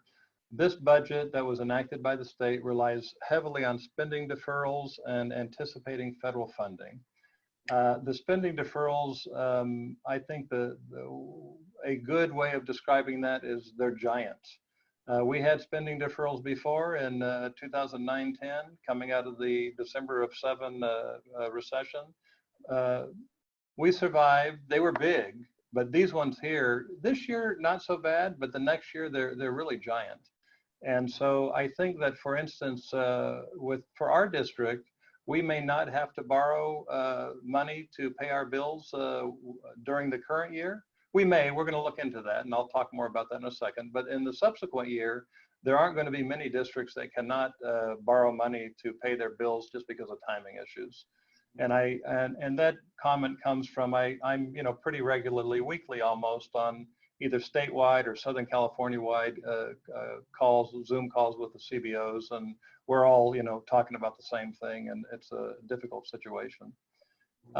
There hasn't been much talk about the legislature doing another budget mid-year, but anything can happen. It'll depend, and I have experienced mid-year cuts one time. It was either the beginning of June or something.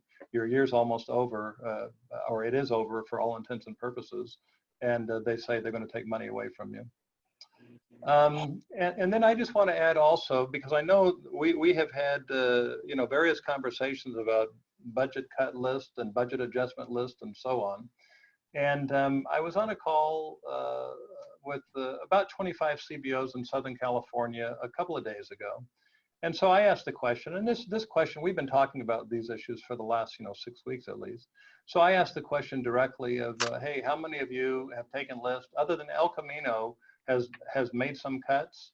It may be because they jumped on something a little prematurely before the budget was enacted, or it may be because they have other budget problems that they had to deal with. But I wanted to know how many people have made cuts, how many people have cut lists that they're talking about and going through and so on. And other than El Camino, not a single one out of about 25 districts in Southern California. And I've asked the same question to the statewide group, and it's pretty similar response. So what the reason I wanted to talk about this a little bit is we're all of the districts are in the same boat. We are working through our processes for developing what adjustments will need to be made. But basically this year, we've been promised we're not getting a cut. I can't, I don't have a crystal ball. The state may come later and tell us we're gonna cut your money. But basically, we have a year to plan more. We've already been planning, and I'll talk about that in a little bit. But we have some time to plan for the subsequent year.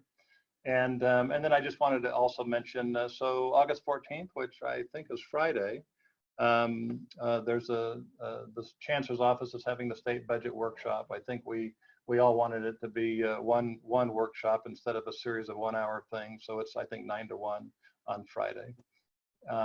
Next page, Dan. And so this particular few pages I'm going to walk through quickly.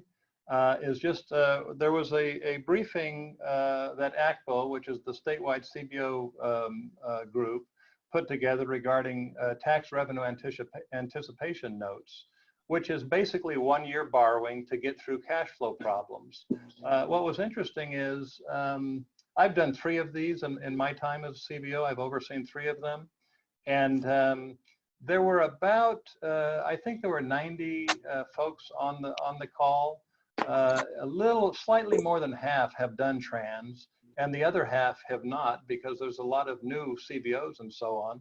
And so this was a great presentation to have for everybody. But I just wanted to inform the board, some board members may not be familiar with it. I did not have to do a tran in the last, out of the 2010 tough times, and I don't believe this district did either.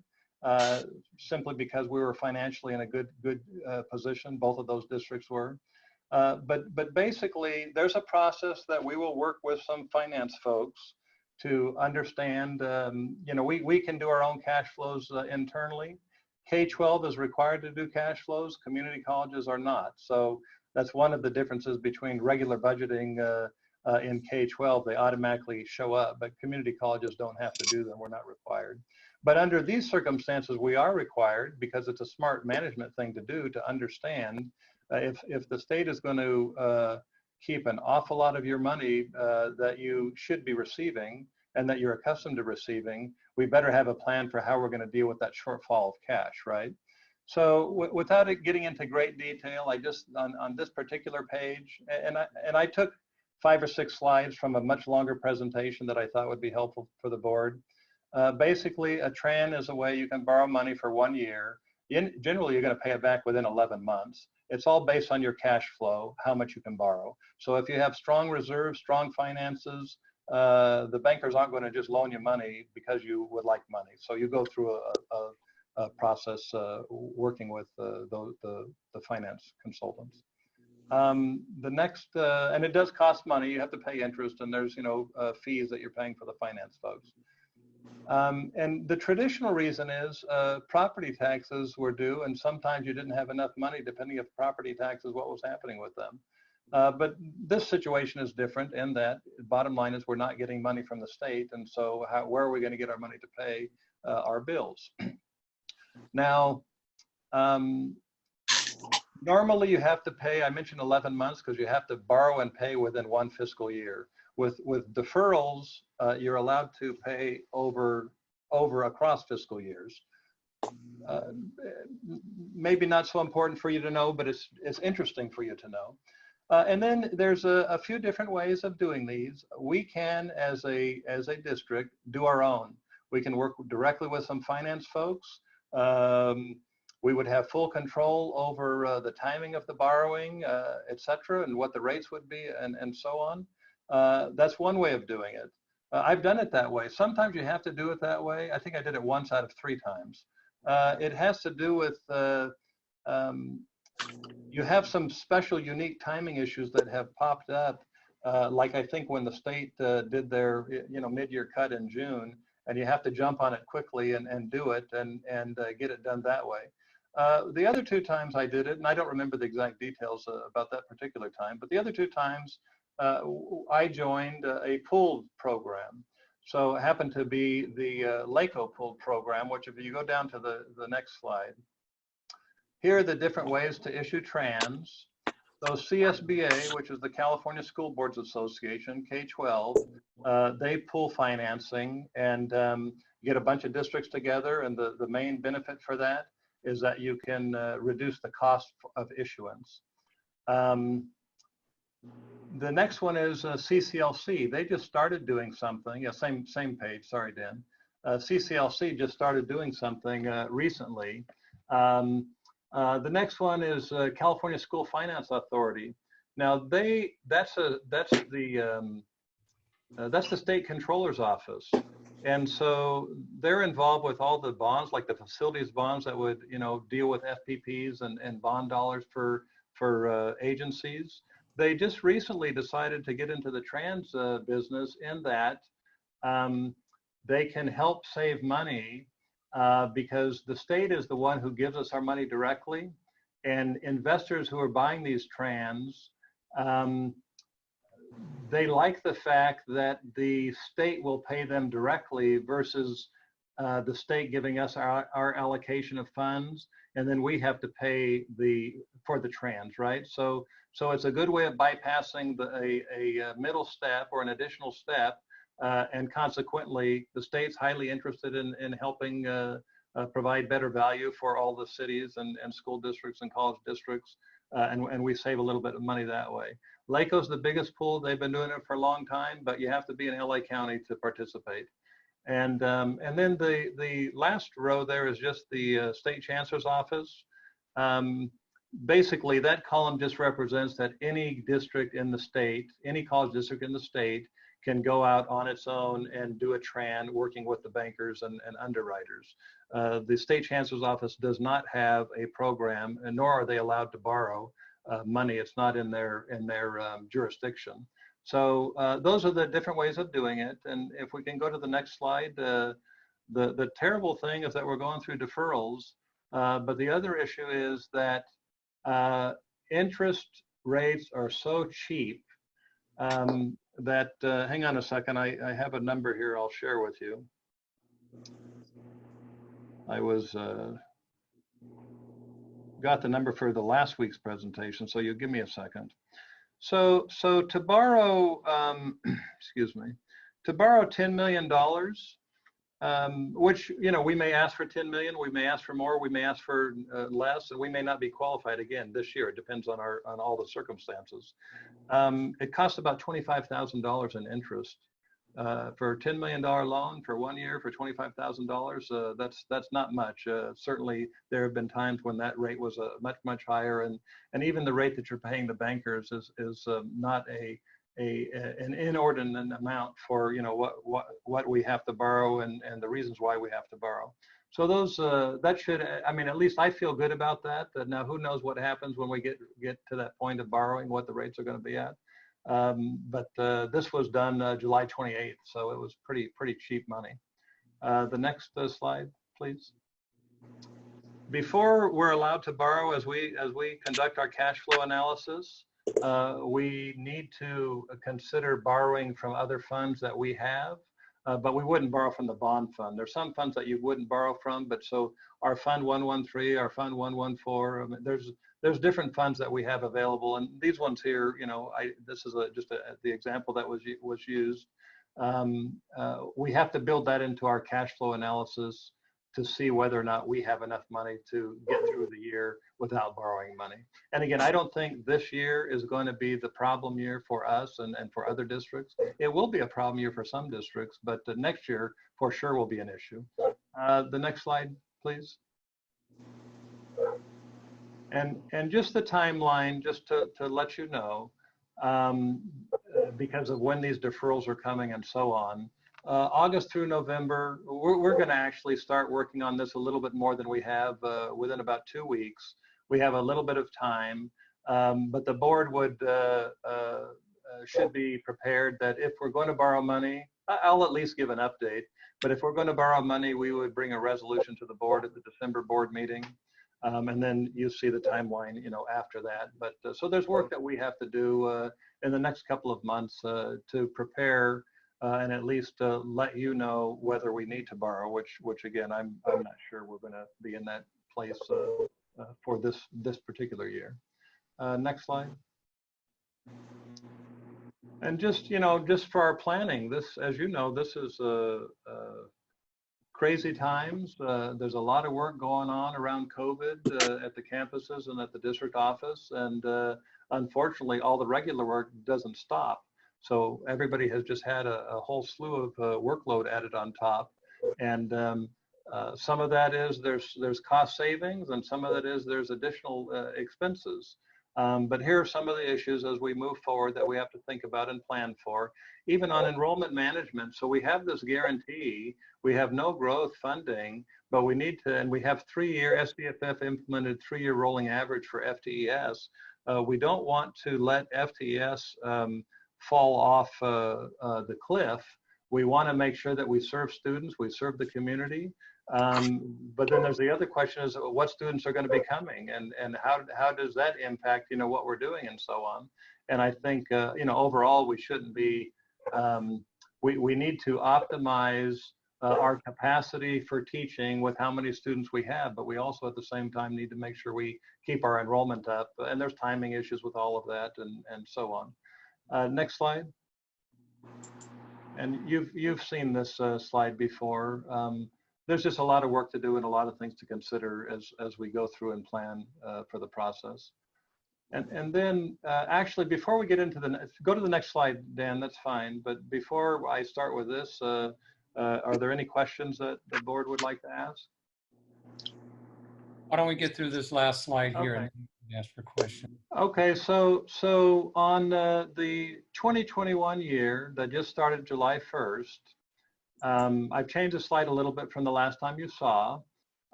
The state, because of the state budget that was enacted, we don't have any budget cuts that are necessary for this year. Just related to that in particular. The state says they're going to give us all the money they told us we were going to get. We're budgeting it accordingly when we bring the adopted budget forward. So we feel pretty good about that. But nevertheless, so up on top of this slide for 2021, I have now listed that there's a $0 target for cuts. The 17 million on that first row, that's a potential target for a cut. That's 10% of the new numbers that I showed you at the beginning at the front page. So that's just a random number. It's 10%. We can say 5%. We can say 8%. We can say 15%. 10% is a good starting point for a discussion to at least do what we can to develop scenarios and prioritize list of how we can get to that number. Then we can work through. But for this year, we have reduced our self-tax for HRL and HR2. So that self-tax pays for retiree health benefits, which have now we will have to pay less because of the move to CalPERS. And also because of the 2% and 6% raise that was provided to employees for these years, we can reduce the percentage that we self-tax us for because now the base of salary is higher. So we work through the process, the VPs of business and the fiscal team, and have concluded that we can cut that self-tax by $1 million a year. And that would be ongoing. We would make adjustments as we move forward, as we always make adjustments on that particular thing. So we already did that for this year. That was part of the process, and we show that will continue in an ongoing way. Utilization of the retiree payment pool. So we have, I think, $3.8 million in that pool. We feel that we can at least reduce it $1 million right now. I know there are issues going on with the retirees and the change to CalPERS, but we would leave that retiree pool with a substantial amount of money to deal with any issues that might come up. And that $1 million is one time. Now, this isn't a done deal. It's not a recommendation. It's for discussion at this point of showing that we can and should use some reserves, but we shouldn't use all of the reserves to get through 1 year without making actual ongoing adjustments. And then utilization of STRS designated balance. You know, there's a $1 million been sitting there. We've talked about it before. So I would suggest that we can use that in the outgoing year. There's 500,000 from a subgroup or a task force that looked at the irrevocable trust that we can maybe start spending some of that money down. So 500,000 was listed there just as a talking point. And then the state buy down of STRS, you see $2 million and 1.3. Now, so the secondary target. So right now, basically for the current year, from that $1 million reduction of self-tax and the $2 million pay down of STRS by the state, we have reduced $3 million in expenses. Now the reason, and then also travel. Travel was an easy one to put here because we have basically cut out travel. I mean, there's a little bit of travel going on, but not much. This is 80%, the $720,000 represents 80% of the travel budget. And so for this year in particular, I think that's a reasonable number. Maybe we'll save a little bit more, but you know, I don't know what spring holds and what, you know, 3 or 4 months from now holds. But let me go back to the top row. Secondary target, 10% current discussions. So the campuses have been talking at their executive committee with their academic senate, and also it's my understanding in some budget and planning committees to develop a list of where can we reach. Let's shoot for 10%. We're going to have to make some cuts. We'll make some sooner rather than later, knowing that we don't have to cut everything this year. And so I wanted to just mention, if we did a reduction across the board, 1% across the board for expenses is 1.85 million.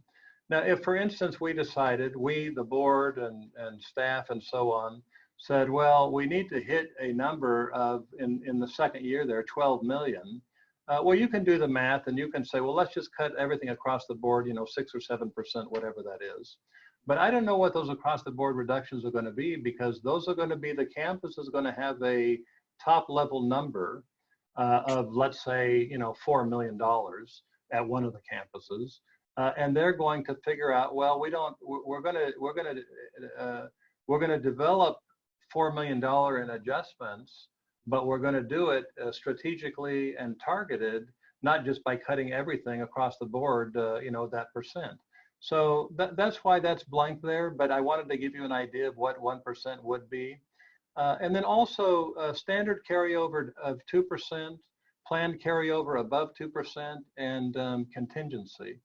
Now, I just would like to remind you that we do carryover of 2% through our allocation model.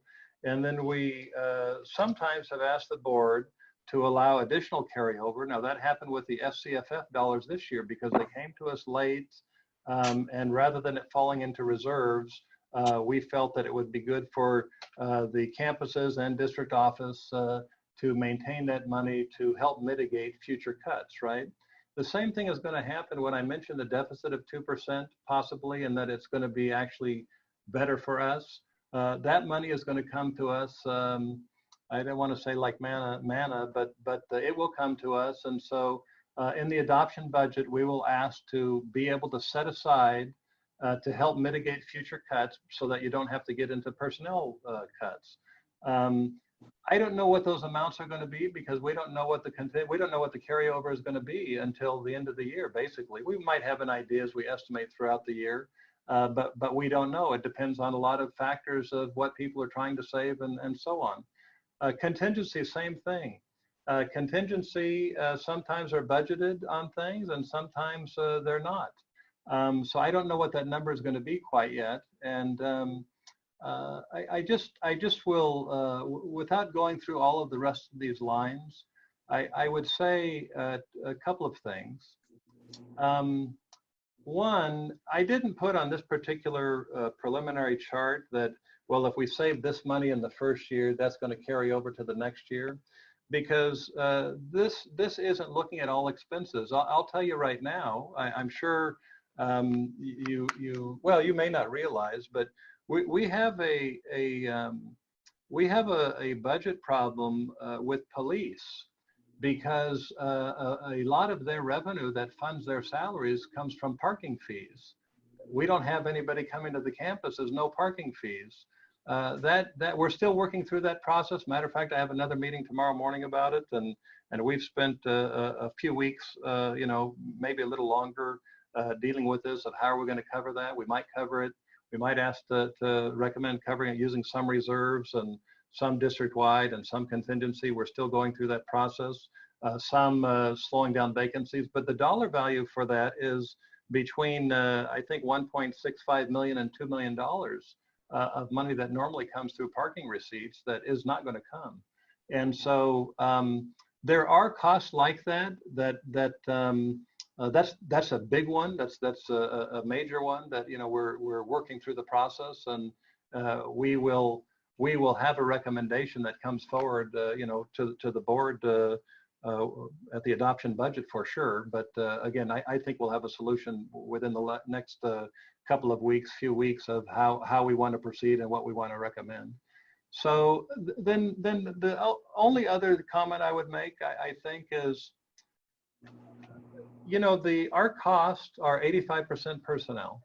You cannot come up with $17 million in cuts without looking at personnel. A 10% cut, you know, 15% of our budget is non-personnel related. You just can't cut all of that. Our utility bill, I think, is $4 million a year. You can save here and there. You can cut, you know, some substantial amounts, 25%, 20%, but you can't just cut all of that. So what happens is it's premature to put on this list salary cuts, furlough days, what departments. We're going to work through that process through a district-wide committee, which basically starts within a couple of weeks. That will be on top of the work that has already been done by the campuses to identify potential savings. But all of the negotiable type items, some of which I just mentioned, those have to occur at a district-wide level, and that's not normally the kind of conversations that happen at the campus level. The campus is looking at other kinds of things, but negotiable items, and there are quite a few of them. And again, because 85% of our salary, of our expenses are in salary, that has to be looked at just a little bit differently. And what I don't have for you here, but we'll have in the very near future, if there are any cuts in personnel that will have to occur in the 21-22 year.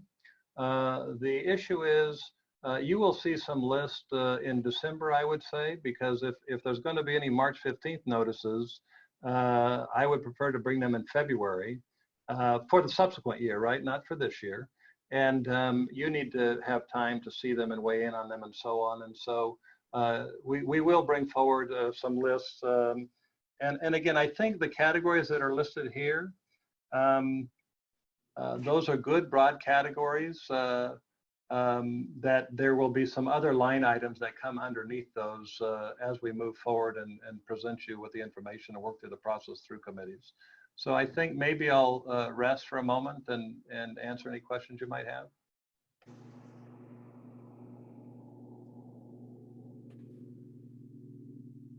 I, for one, my head is spinning somewhat. And during this item is presented as information discussion, and some of this information or some of these discussions have been held at the Admin Services Committee, correct? Not to this level. This was supposed to be at last week's planning retreat, but it got postponed until tonight. Right. So what is staff looking for from this agenda and from the board? So the board on this particular matter, the board requested some information regarding revenue and planning. I'm just presenting information. I'm not necessarily, I mean, if you have feedback or input you'd like to share, I'm happy to hear it.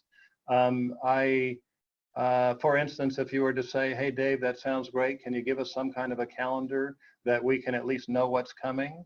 You know, I'm happy to do that, but I just was sharing the information with you. And the main point, I guess, walk away from this is cuts aren't necessary because of the state budget in the current year we're in.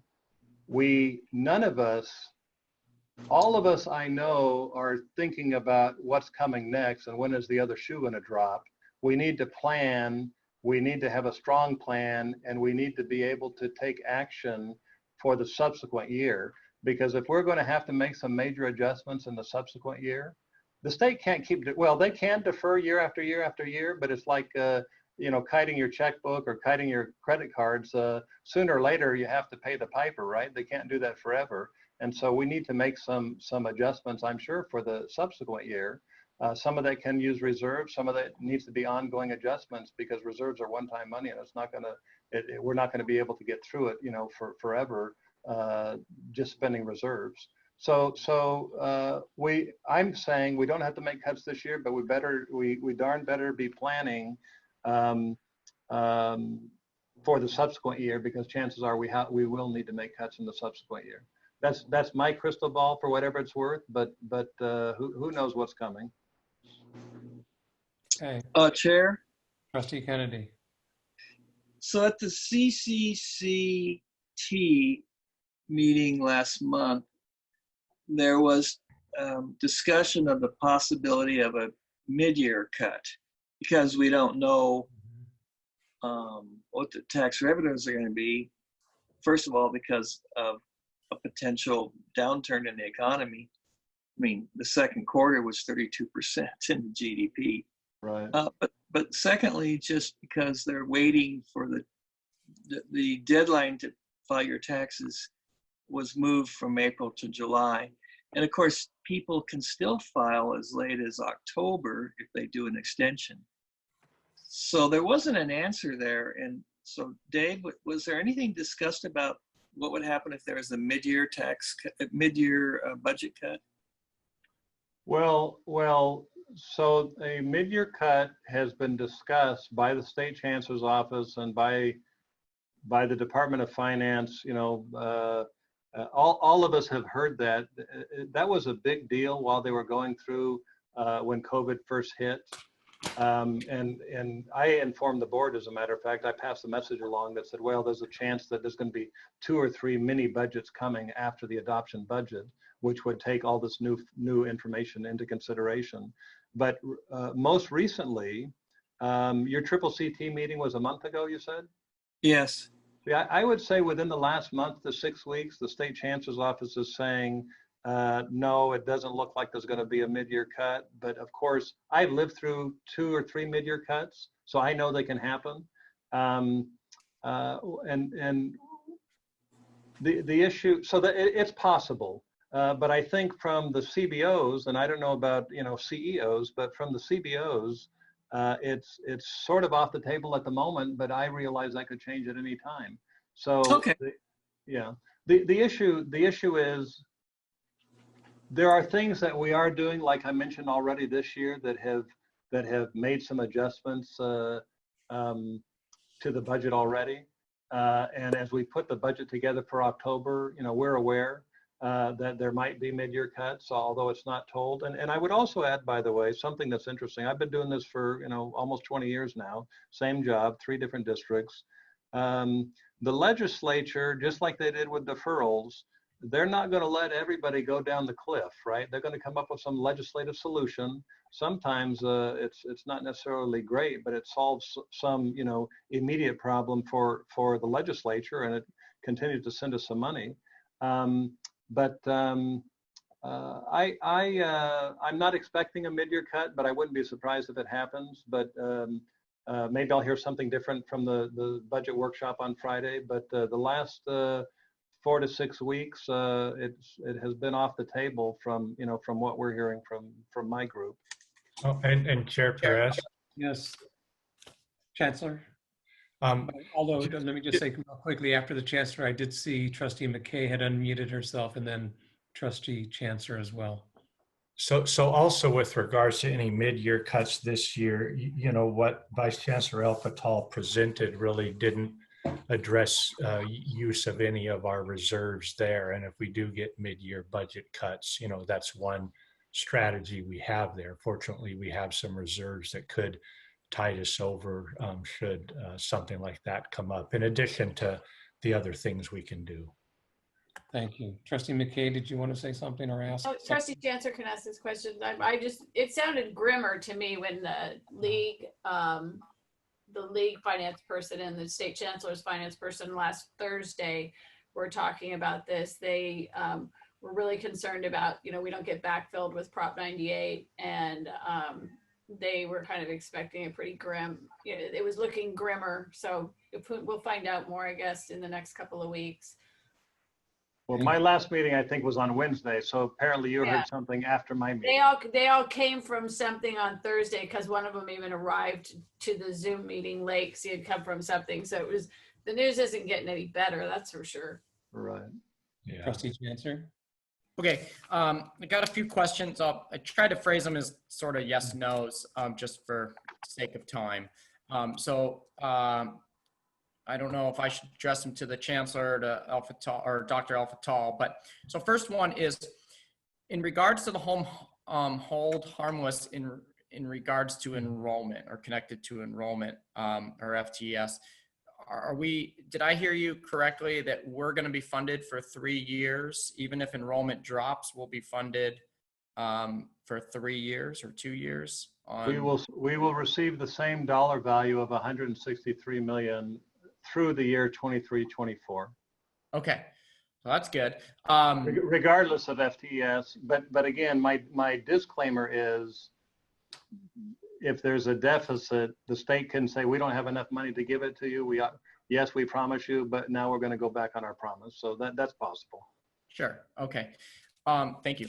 So next question, it's blank, but I'm just curious on revenue enhancements, specifically with the CARES Act, because I believe we're going to receive CARES Act in 2 different fiscal years, correct?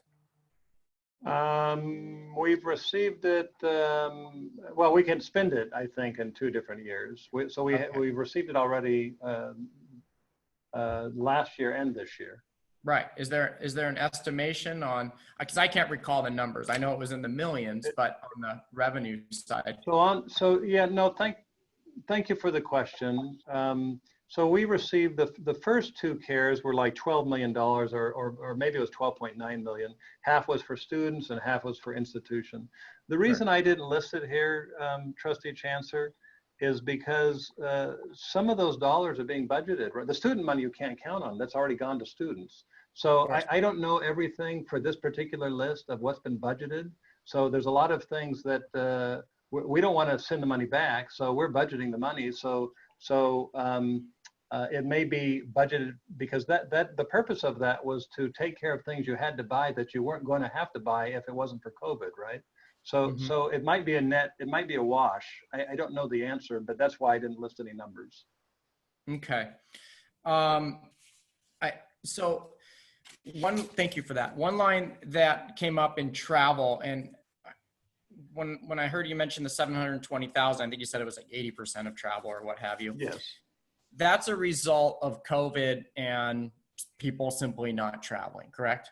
Yes. Okay, so my question is, are there other cost savings due to COVID that are, without really being intentional about it, are going to occur? For example, utilities. I would imagine our utility costs are going to be significantly lower.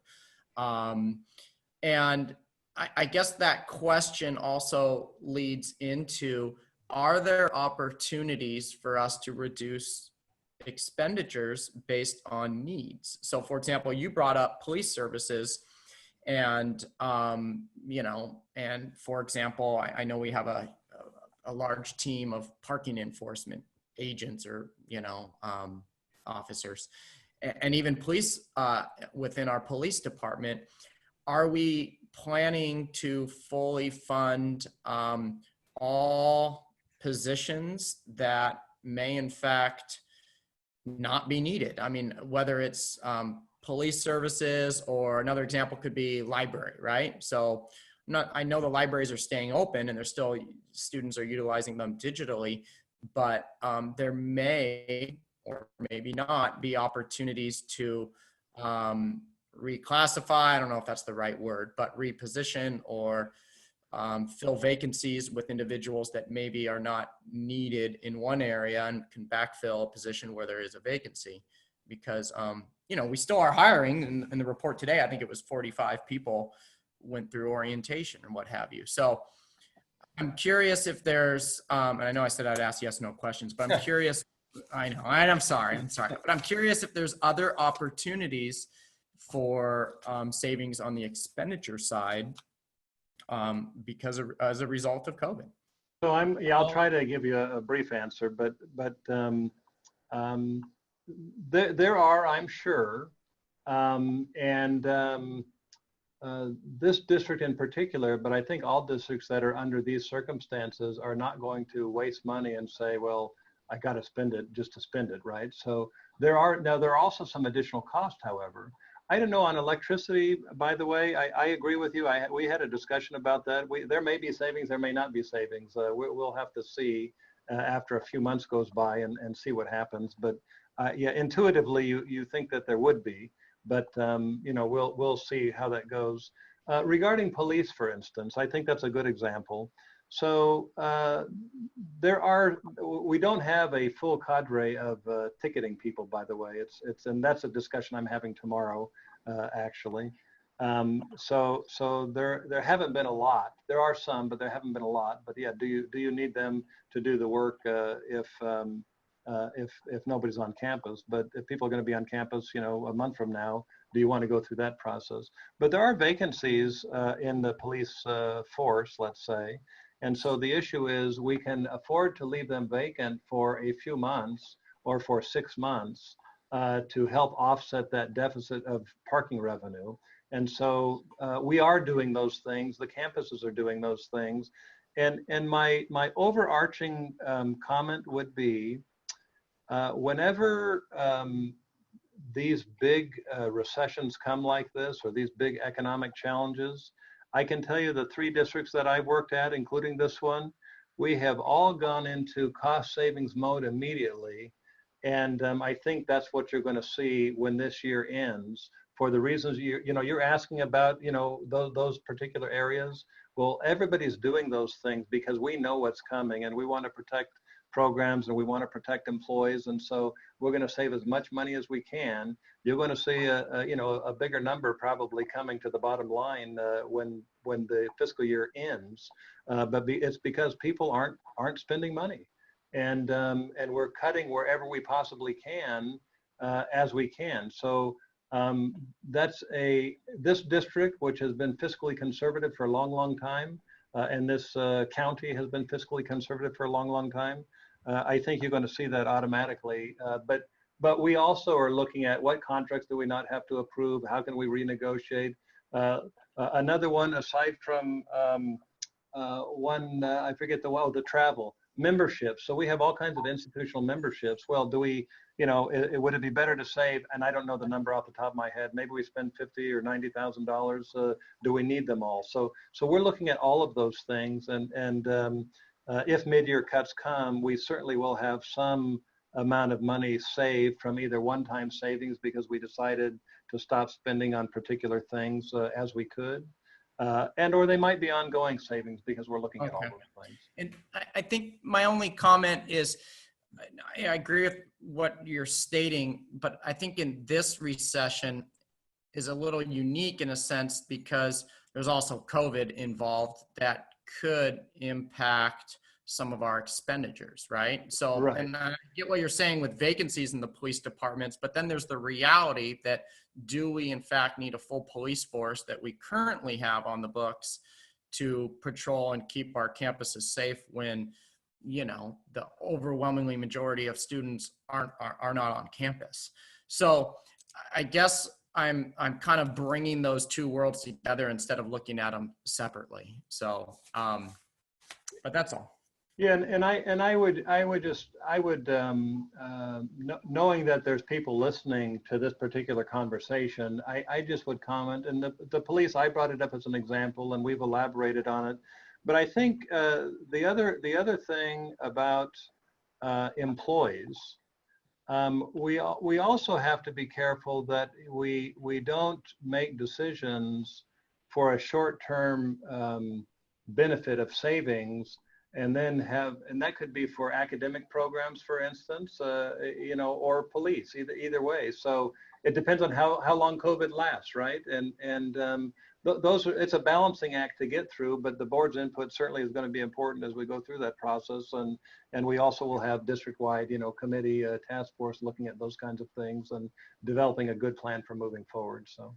Okay, and my last question for Chair Perez. I have a feeling for listening to the report from Dr. Al-Fattal that eventually we're going to have a very frank conversation about our reserves, right? And that's one of the chief responsibilities of a board is to oversee or create some direction in utilization of those reserves. So my ask is there a board consensus to have a very clear item on the agenda that simply gets us all on the same page or in the same vocabulary or same understanding of our reserves and some of the history, brief history of our reserves, and just to provide some clarity. So if in fact, hopefully it doesn't, but if in fact we do have to make some decisions of utilizing our reserves, we'll all be on the same page. So I'm wondering if at a meeting coming up in the very near future, that can be an item, if my colleagues on the board or Chair Perez, if you feel that that would be appropriate to have that conversation. Trustee McKay, if you let me just respond quickly. It's funny you mentioned this because during this presentation by Vice Chancellor El Fattal, I did think of the topic of reserves and specifically your prior questions and interest in a policy, for example, and your various digging into the topic of reserves. I think this is, I think it is important to be part of a board discussion, study session, whatever, because it just like the questions you've asked, and some of the other trustees may have had them in their mind already, but you were first out the gate, so you asked them. We got to pull all these pieces together, and certainly it'll be happening as the colleges and the district do their budget revising and planning process. So to answer your question, necessarily, I think we will have to discuss the topic of reserves. Trustee McKay, did you want to say something?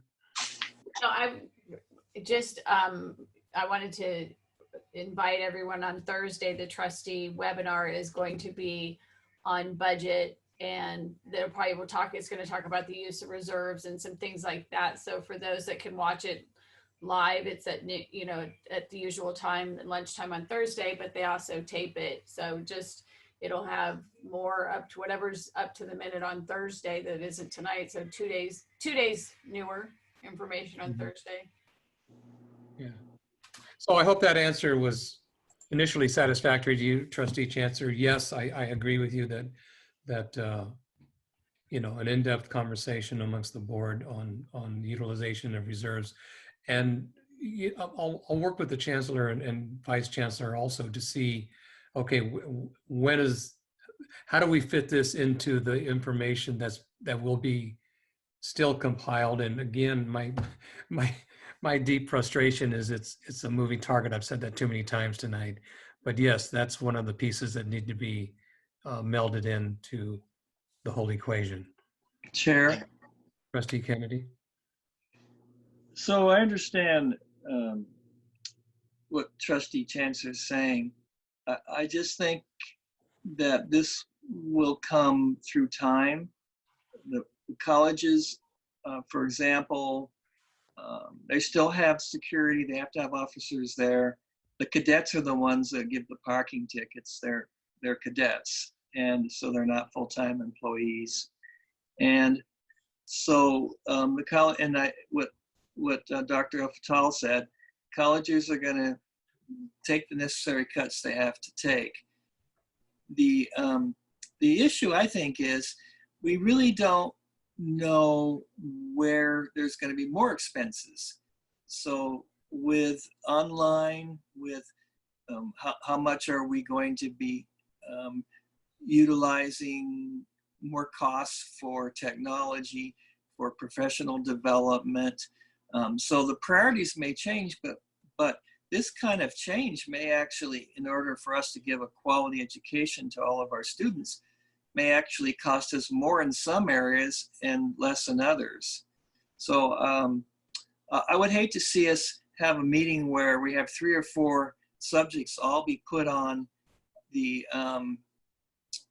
agenda, for a nearby meeting, and then not have time to do that because it's premature. So that's my take on it. And we'll take that under advisement as we set our agendas. Trustee McKay? I was just, if I understand it, it's just Trustee Chancellor just wants us to kind of give a level of our appetite for what we're willing to do with reserves and speak with one voice on that so that staff knows and can, operate accordingly, I would imagine. And I mean, the one area I hope we don't have to, we've pushed sports back along with the rest of the state to the spring, but that would be another area that if COVID continues at the rate that it is, I would imagine we'll unfortunately save money there, because that's one of the places we went in 2011 to save money was to some of our athletics, which was pretty horrible. Yeah. Okay. Trustee Chancellor, did you want to make one last comment? Okay. Okay. Well, I think I appreciate all the questions and comments that have been mentioned. It does give staff some added insight that they didn't previously have from the board. It's an unfortunate task that lies in front of all of us, the district and the colleges, and it's going to take a tremendous effort to try to identify all the questions and concerns and give them thorough and just consideration. So with that, then I think it's time. It's just after 9 o'clock, 9:03. How 5 minutes, 10-minute break for everybody? Let's put 5 minutes. Okay. The board will be in recess for 5 minutes, returning at 9:08. Thank you. Okay, are we all here? I'd like to reconvene our meeting, and we completed 11:07, and that brings us to 11:08, college level budget reports. Chancellor?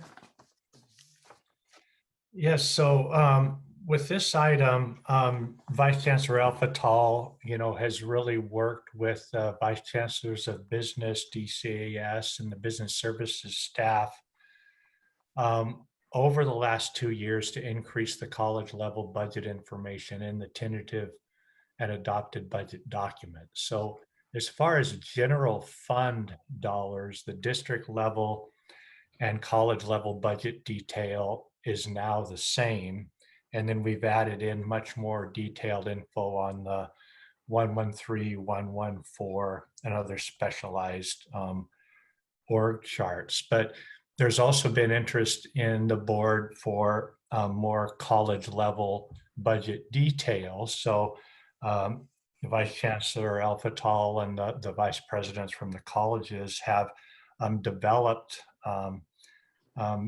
some new reports to include in the upcoming adopted budget and future tentative budgets that are represented in the board packet here, and he'll be able to discuss those. But we'd appreciate board discussion and input if this format provides the additional level needed so that it helps with considering action on our tentative and adopted budgets, or if other adjustments are needed.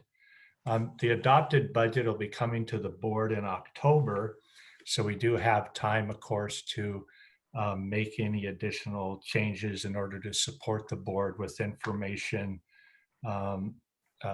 as you consider the budget moving forward. So Dave can provide an overview of the documents, and then again, we appreciate your feedback and input so that we make sure that you as trustees have the information that allows you to make your decision on when it's time to take action on the budget in October.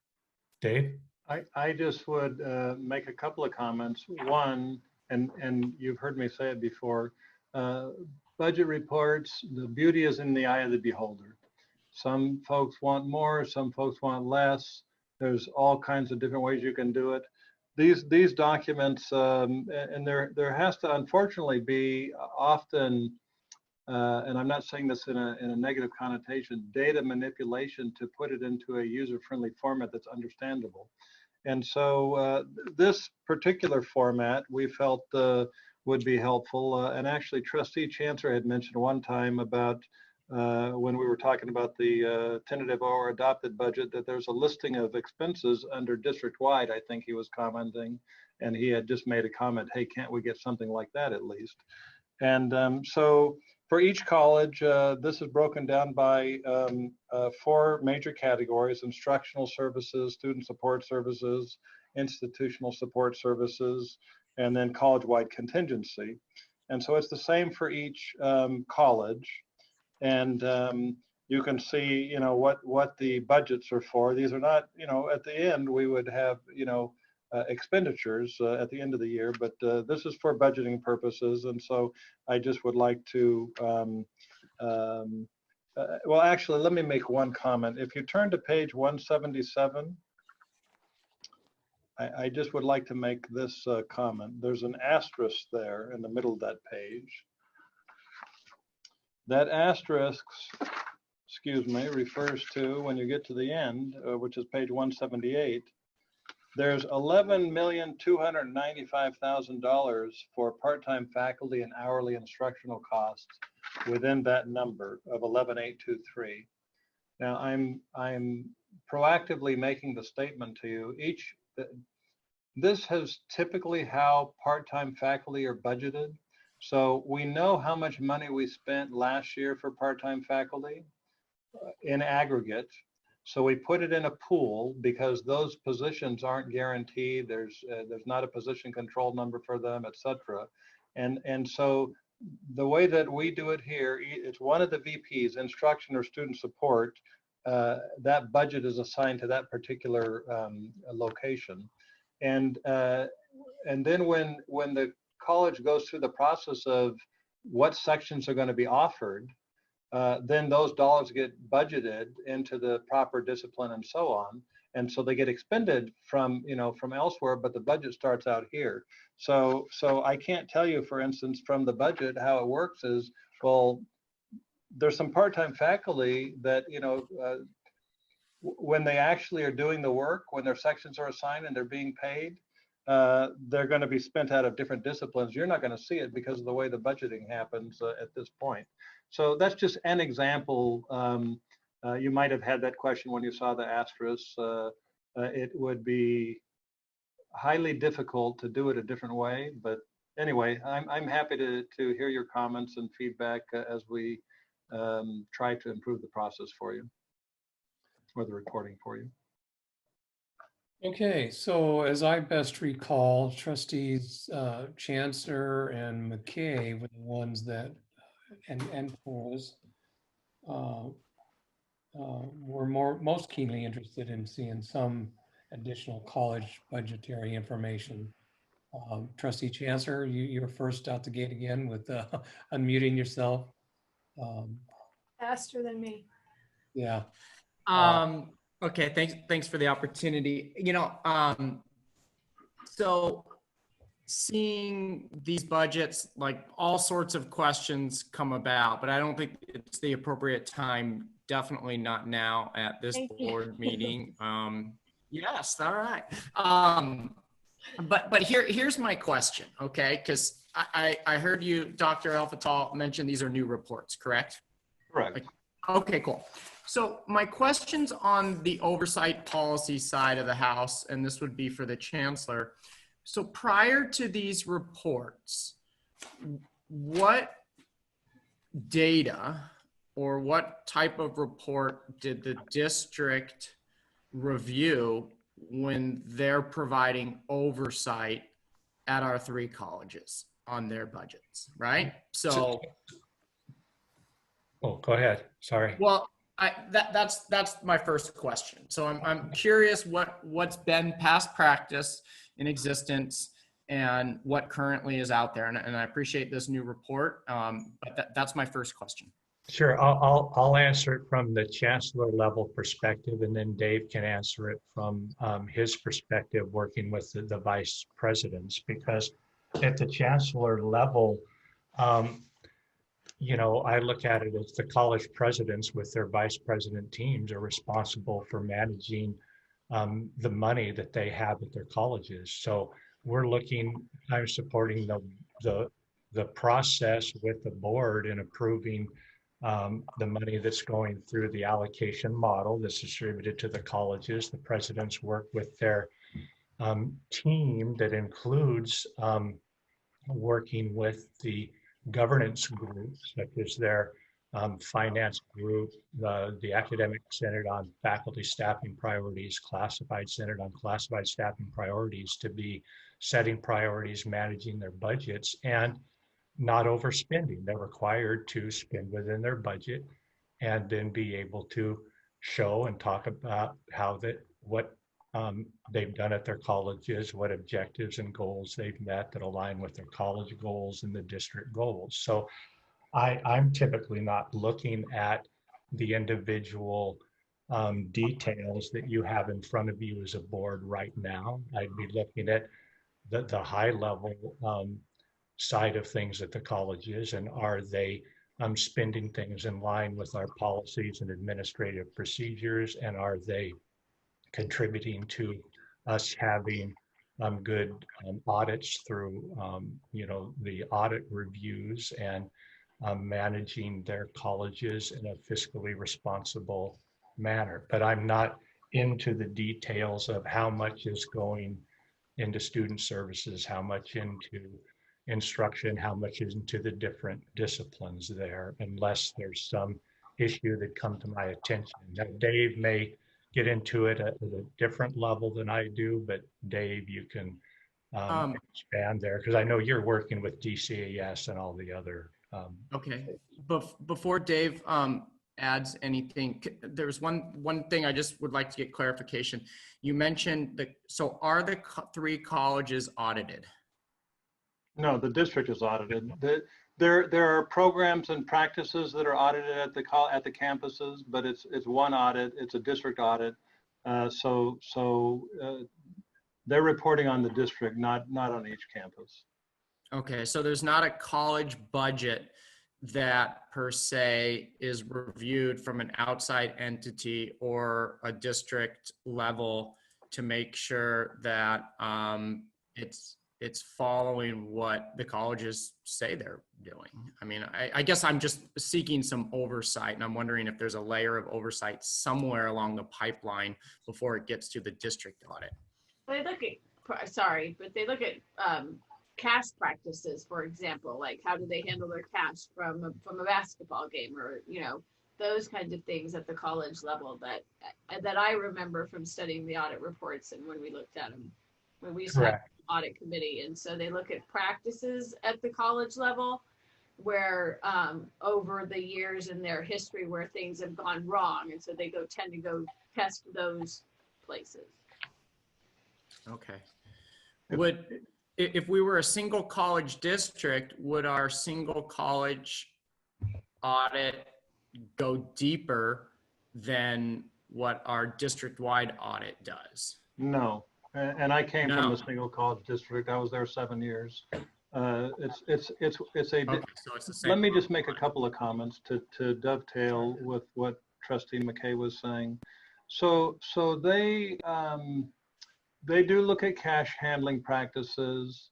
They follow, actually, the state chancellor's office puts out a auditing manual that tells them what they're supposed to audit. So they look at state grants, they look at federal grants. There's a variety of things they look at, but they do 100%, for instance, I think, of federal grants, if I remember correctly. But they do spot check audits of different things, but basically it's a district audit. It's just like in K-12, they don't audit individual school sites. It's a district audit. But they do visit the colleges. They do, yeah, they do. Yeah. And the college has to provide information to them when they're asking certain questions about certain things. So for instance, international students, they audit international students generally, I think, every year. And so they look at that and some athletics programs and so on, because that's what they're required to do from the state's perspective. And so they're looking at things like that. Okay, so yeah, go ahead, sorry. So prior to this report, we as a multi-college district didn't have a college budget for our 3 colleges that is accessible, can be publicly shared, that whether it mirrors what was shared tonight or that is in a different format. I'm just curious what was in existence before this report. You have, in the tentative budget and the adopted budget, you have college budgets there that show how much money they're paying out or they're budgeting for academic management, employee benefits, the 1,000s through the 7,000s. So those are accessible, and that's what's there. What happens, I'll try to answer your question a little bit differently, Trustee Chancellor. So Chancellor Gillespie mentioned how he looks at it. So I look at it in a similar way that he does with this additional. I have a budget officer. Well, right now I have a vacancy, but I have a budget officer that does work with the colleges on all their budgets. And when there's a budget that looks like it's going upside down or it's not spending enough money, whether that's at the district office or whether that's at the college, if it's brought to my attention, then I dive into that and deal with some of those issues. There have been a couple of times, I've been here a little bit more than 4 years. There have been a couple of times that I have had to get involved in things, but it goes both ways. Sometimes certain disciplines or certain departments on a campus, they're always spending more than they should be spending, and it's a constant struggle and battle to make sure that they stay within their budget. At other times, they don't spend enough money, and so that's also something that has to happen. But what happens in a multi-college district like this one that's highly decentralized, that work to manage those budgets and have budget meetings with the departments of what's happening here. It looks like you're on a trend that you're going to be spending too much. What's your plan to stay within budget? That all happens at the campus level. So I've been fortunate in this sense that I haven't had too many issues to deal with and get into the middle of, because it's handled very well at the campuses. And by the way, a reflection of that is generally there's carryover. People are managing their budgets. They're not spending everything. Now one department might spend more than another, but that's all handled on an aggregate level. From, I'm concerned, we're allocating through the allocation model this much money. The colleges are making decisions about how they spend it and where they spend it. And as long as they're not spending more than they should, then, they're going to be accountable for what they're doing and for the results that they achieve. Right, and I would add that some of the budget transfers that'll come to the board, that are happening at the colleges, those are some of the things Dave's talking about, where they're adjusting during the year according to where they're needing to spend more and when they're have areas that are spending less, so they can make those transfers and adjust to current needs. Okay, I guess I'll just rephrase my question from the beginning, and then I'm ready to cease my questions. Is because I'm hearing that if a college spends either its budget or under its budget, whether there's carryover, and I'm just concerned. Maybe concerned is not the right word. I would just like to know the level of accountability to make sure that the college's goals, mission, vision align with the districts, and that all resources can be aligned to that vision and that goal and the strategic plan. And it may not be the case, but how do we provide that level of oversight as we're asked to do as trustees of a multi-college district? And the reality is we depend on the chancellor to do just that. So I'm wondering the pipeline, the policy to see it from start to end, how that would look like, and to make that as transparent as possible. That's all. Well, just a real quick comment around that is those are kind of two different things, really, because there's the fiscal management and use of the budget at the colleges. I mean, are they operating in a way that's fiscally sustainable. And that's one thing that can look at and be oversight for the board.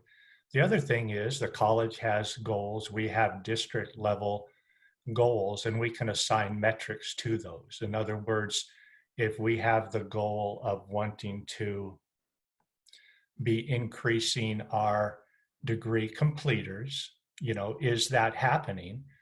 And if it is, then we're meeting that metric. The colleges are using their money in a way that's supporting increased number of degree completers. So are they managing it responsibly? Are they meeting a metric? I mean, it's pretty challenging to try to then tag all your different expenses and which ones are the ones that are driving your degree completion work, because it's tied into things across student services, across teaching in the classroom, and a wide range of efforts that a college are making. It's almost two different things.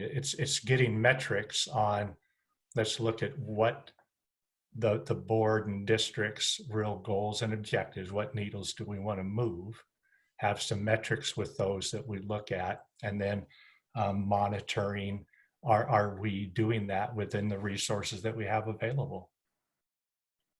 Trustee McKay, did I see you? Yeah. want to say So something? my point on this is, first I'll say we have 3 separately accredited colleges, and they all have their own participatory governance structures. They all have their academic senates that do program reviews and have their 10+1, areas.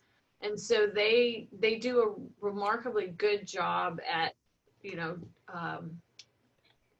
through the program review process, which is rigorous, of choosing subject matters, which that's where I think we look at the trends of, is the college, growing appropriately? Is it, what's the percentage of salary and benefits? I remember a few years ago, Ventura's percentage of salary and benefits was really, really high. And so that was something that was alarming to the board.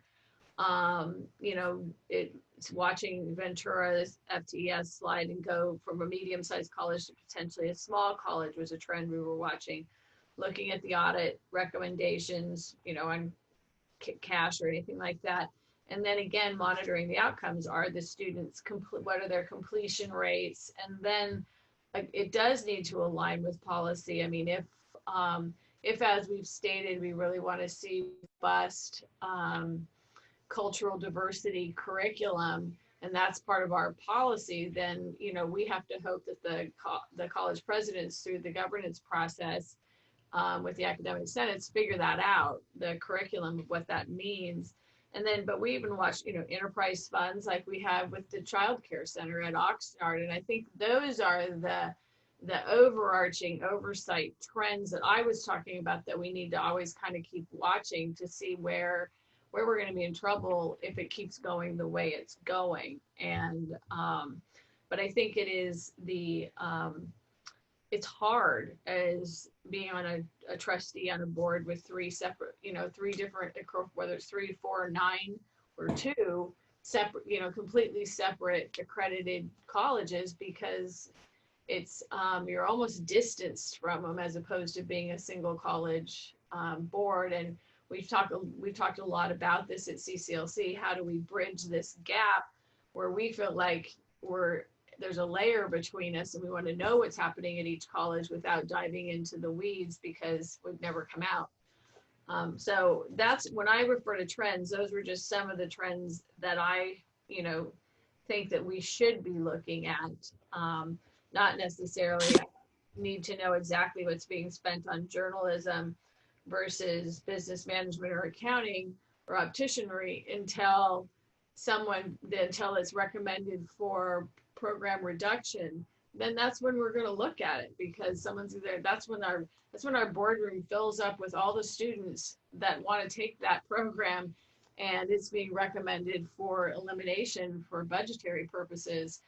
And then all of a sudden, that's when we look at it and see, that's when we get into that particular weed. But, and having done that, when I first started as a trustee. I hope we don't have to do that again, but that was kind of when we went into the detail, when someone was actually recommending a program for reduction. You know, we wanted it to be justified before we made a decision like that, because we were ultimately we had to vote to say, yeah, we were gonna take that program out.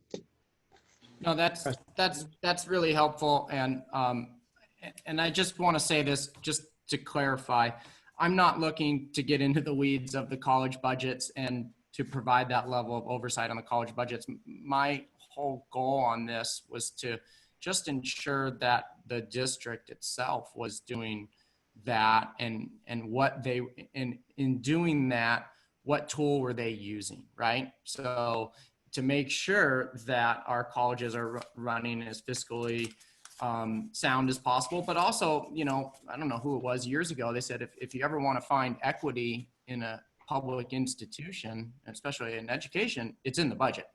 So the equity piece is in the budget, and it's not my job. Maybe on an oversight, it's a board at a very high level, 30,000 foot level. But I just would like to see the reports that the district and the colleges themselves are using to provide that accountability piece. So that was my goal in doing that, and that's all.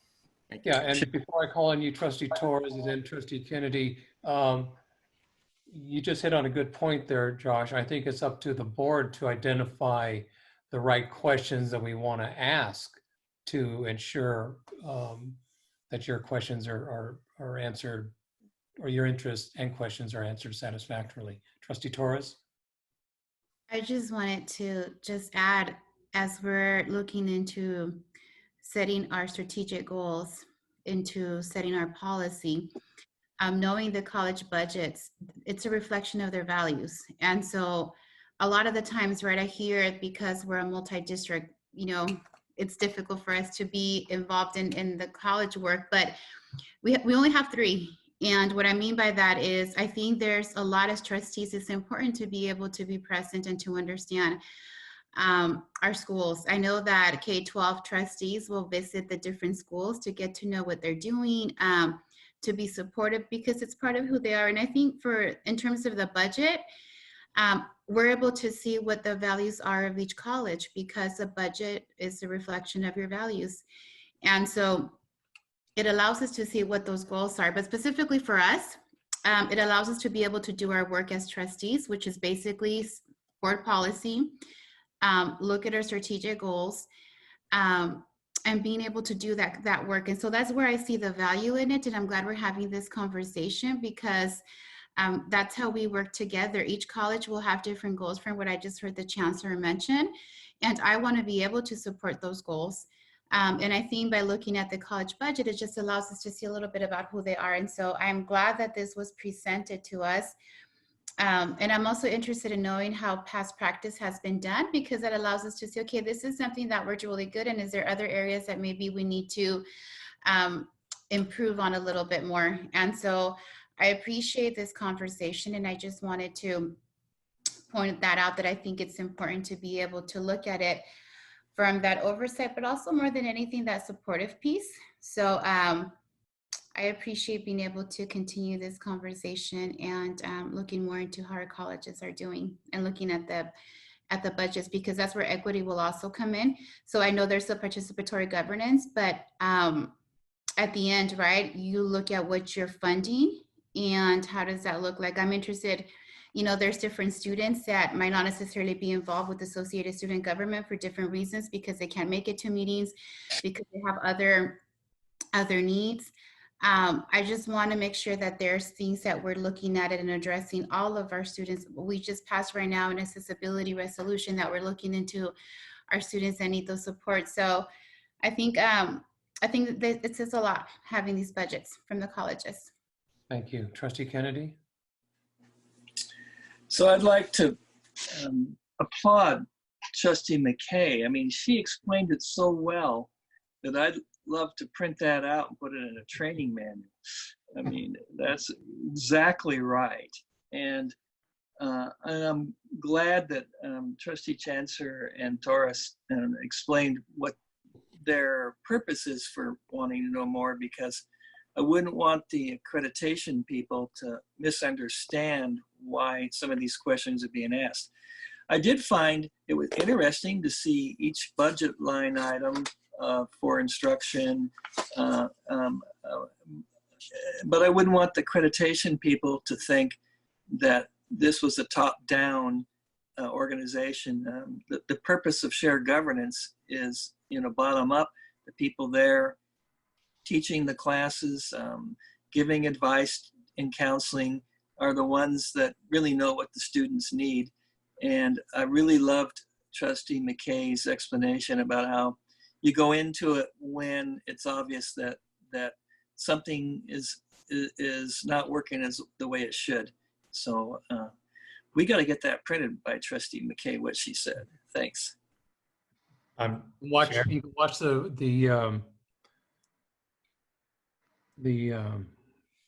link, the reshowing of the meeting and capture it. Chair, I had a comment. Chancellor? Would just add too, we're talking about the general fund, but I will mention that across the district, we have, a number of federal grants, state grants, as well as categorical programs. And each of those do have levels of accountability in them with reports that are going on, specific ways we're needing to use those dollars. And with the general fund, we do have more flexibility there. And it'd be helpful if there's certain financial metrics that the board would like us to, include in our tentative and adopted budgets or trends on some of those. And I think doing some further work to identify some of our student success metrics. Again, those are kind of two separate things, but what would really help us between now and October is what does the board want in the adopted budget documents that isn't there now, so that you feel you have the information you need to make the decision you'd like to make on that when it comes forward as an action item. Because I'm still not real sure what that would be.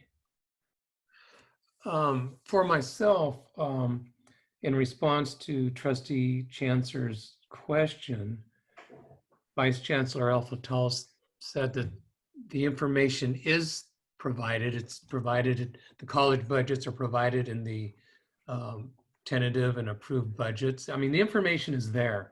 It's just, there's just a lot of information to find it. And I think Chancellor, you are hitting on, a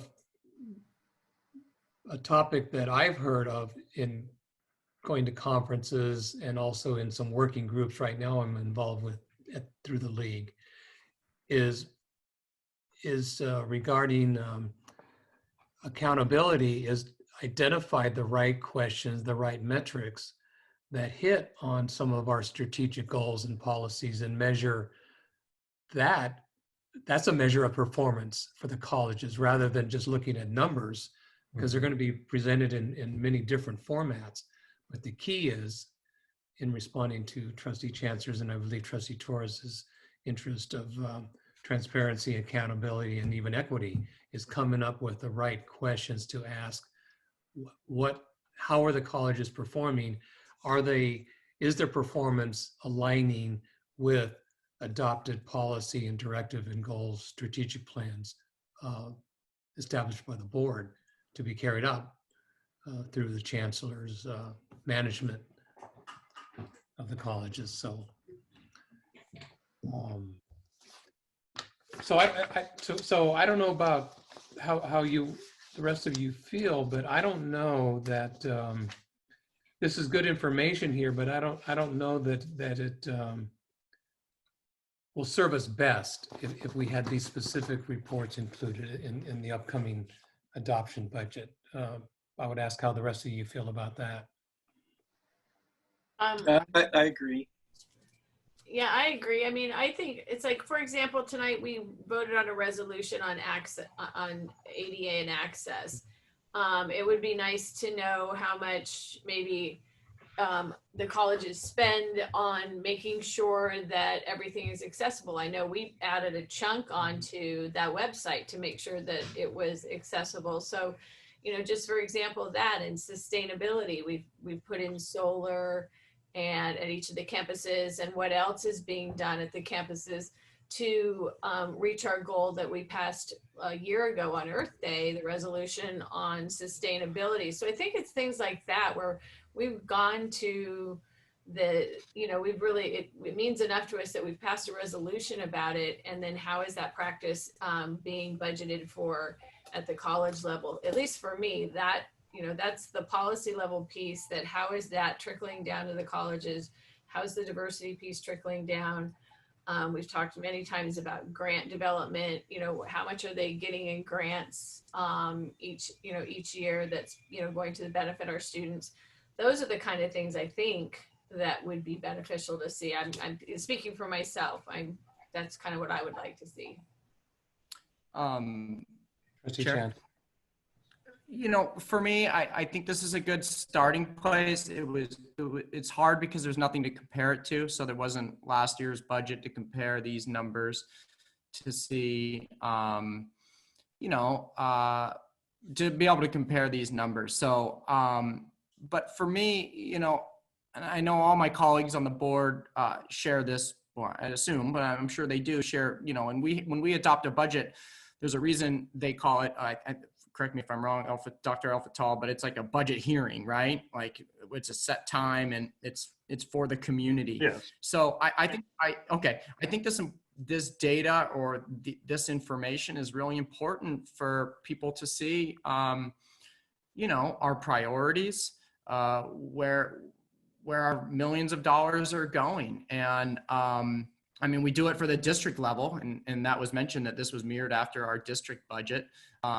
I don't see any harm in including this in our adopted budget, and I think it'll be really helpful to see year after year as these reports we can compare them and to see trends and to see where they're going. So for me, speaking as one trustee, I think this is a good starting place. I definitely have questions, and you know, but of course I think those are best served offline.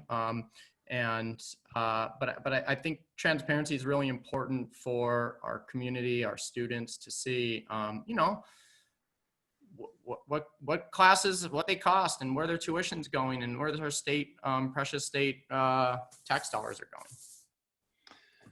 So let me just make a comment real quickly. One thing, just to Trustee Chancellor's point, if I was going to choose between the three colleges for a specific a study area of study, you know, I would look at the budget and say, okay, they spend a bunch on cybersecurity at Moore Park or at Ventura College on GIS. And so maybe I would choose, you know, where I go based upon how big the program is. I don't know. So maybe it does have that transparency has value in that area. Okay, Trustee Torres, did you want to speak?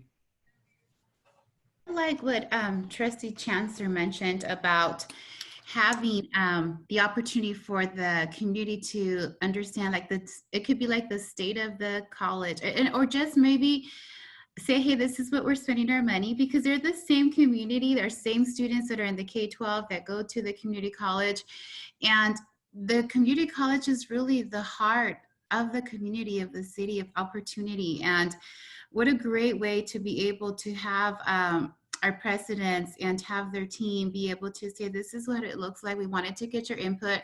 And when we talk about establishing partnerships, it's a beautiful way to be able to just invite the community. And for those that are really interested, will be there and give input, but also we can establish those partnerships to help us with other things that we need within our colleges. And I think when we look at the transparency and the accountability, that speaks a lot about our colleges, about our district and who we are. So I like that idea. I know that this is a beginning. I saw a couple of differences within the colleges on certain funding items, but I can always ask that at another time. It was just a couple of details that I noticed. And the reason I wanted to say about the budgets, how important it is for us to see it, In the mid-year accreditation report, for example, for Oxnard College, they mentioned their participatory governance wasn't at the best at how it should be, and they recognized it and they did things to work around it. And so if we look at our budget, maybe at that time when it was brought forward, well, we didn't have this report.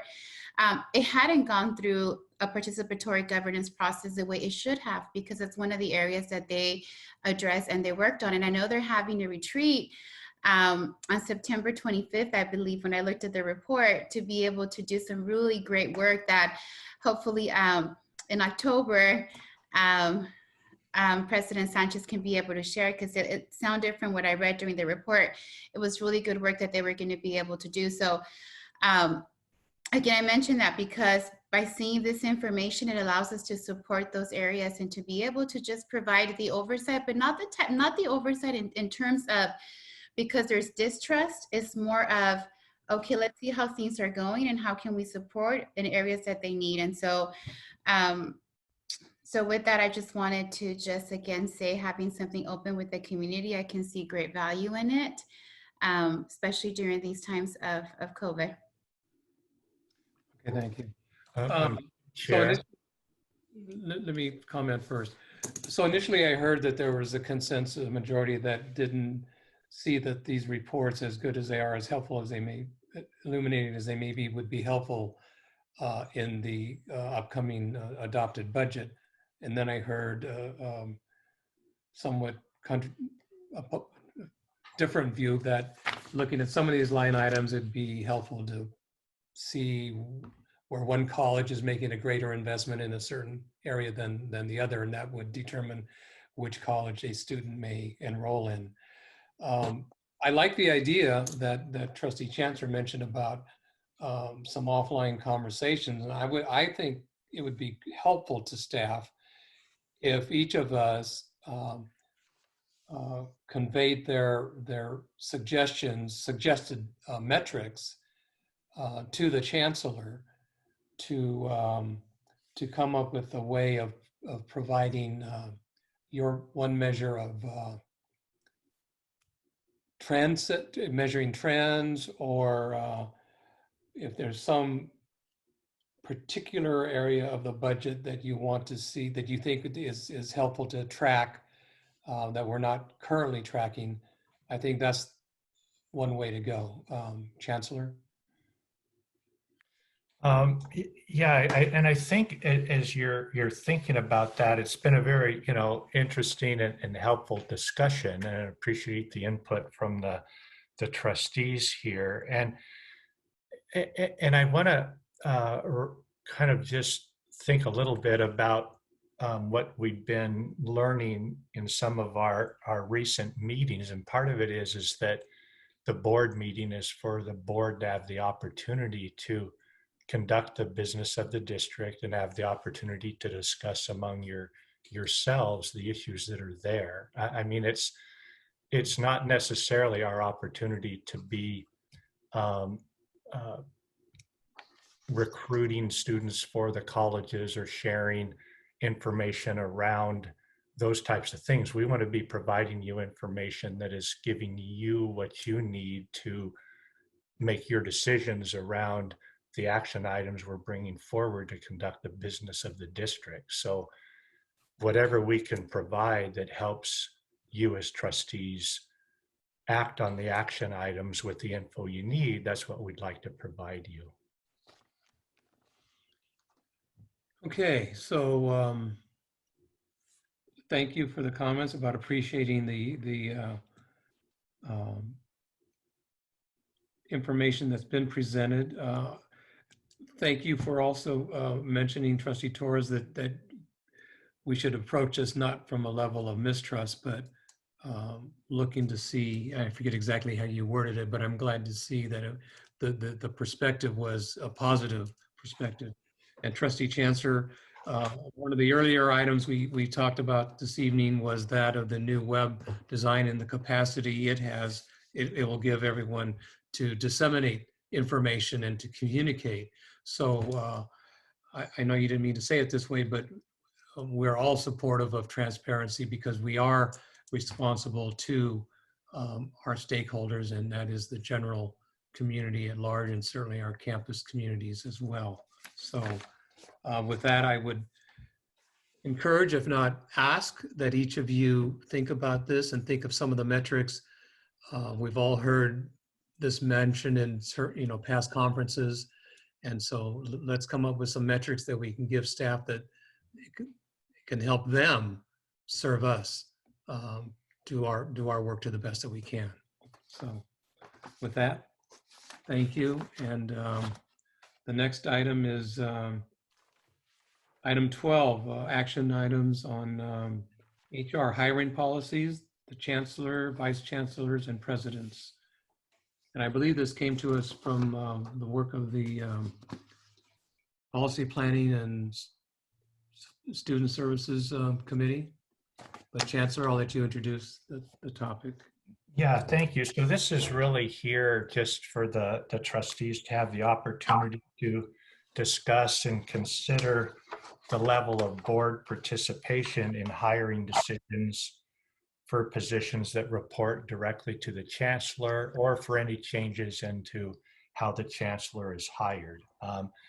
The Policy Planning Student Success Committee has started, to talk about this, but it'd be good to have kind of the direction from the whole board, because that can then help the committee as they're working on any board policy revisions, and then it'll help DCHR as we work on any AP adjustments. So just consensus or majority guidance from the board will assist us in considering revisions to the BPs, APs that are attached here. And across the state, there's a range in the level of involvement the board has in the hiring decision of the direct reports to a chancellor. Those are the vice chancellors and the presidents. And it ranges anywhere from no involvement, which is where our district kind of has been, all the way up to the finalists interviewing with the whole board, and the board's making a hiring decision. And there's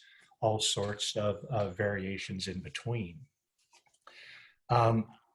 The way that we've been doing it since I've been chancellor and we're hiring vice chancellors and presidents is that I'm including 2 trustees, usually the chair and one other, in the final interview with me and several others. And trustees provide input, and then we review information with the board prior to an offer being extended. So that's one way we could continue to move forward if that's working well. But this is just the opportunity for, again, the board to discuss this and provide direction that could help us with any changes if the board wants to have any.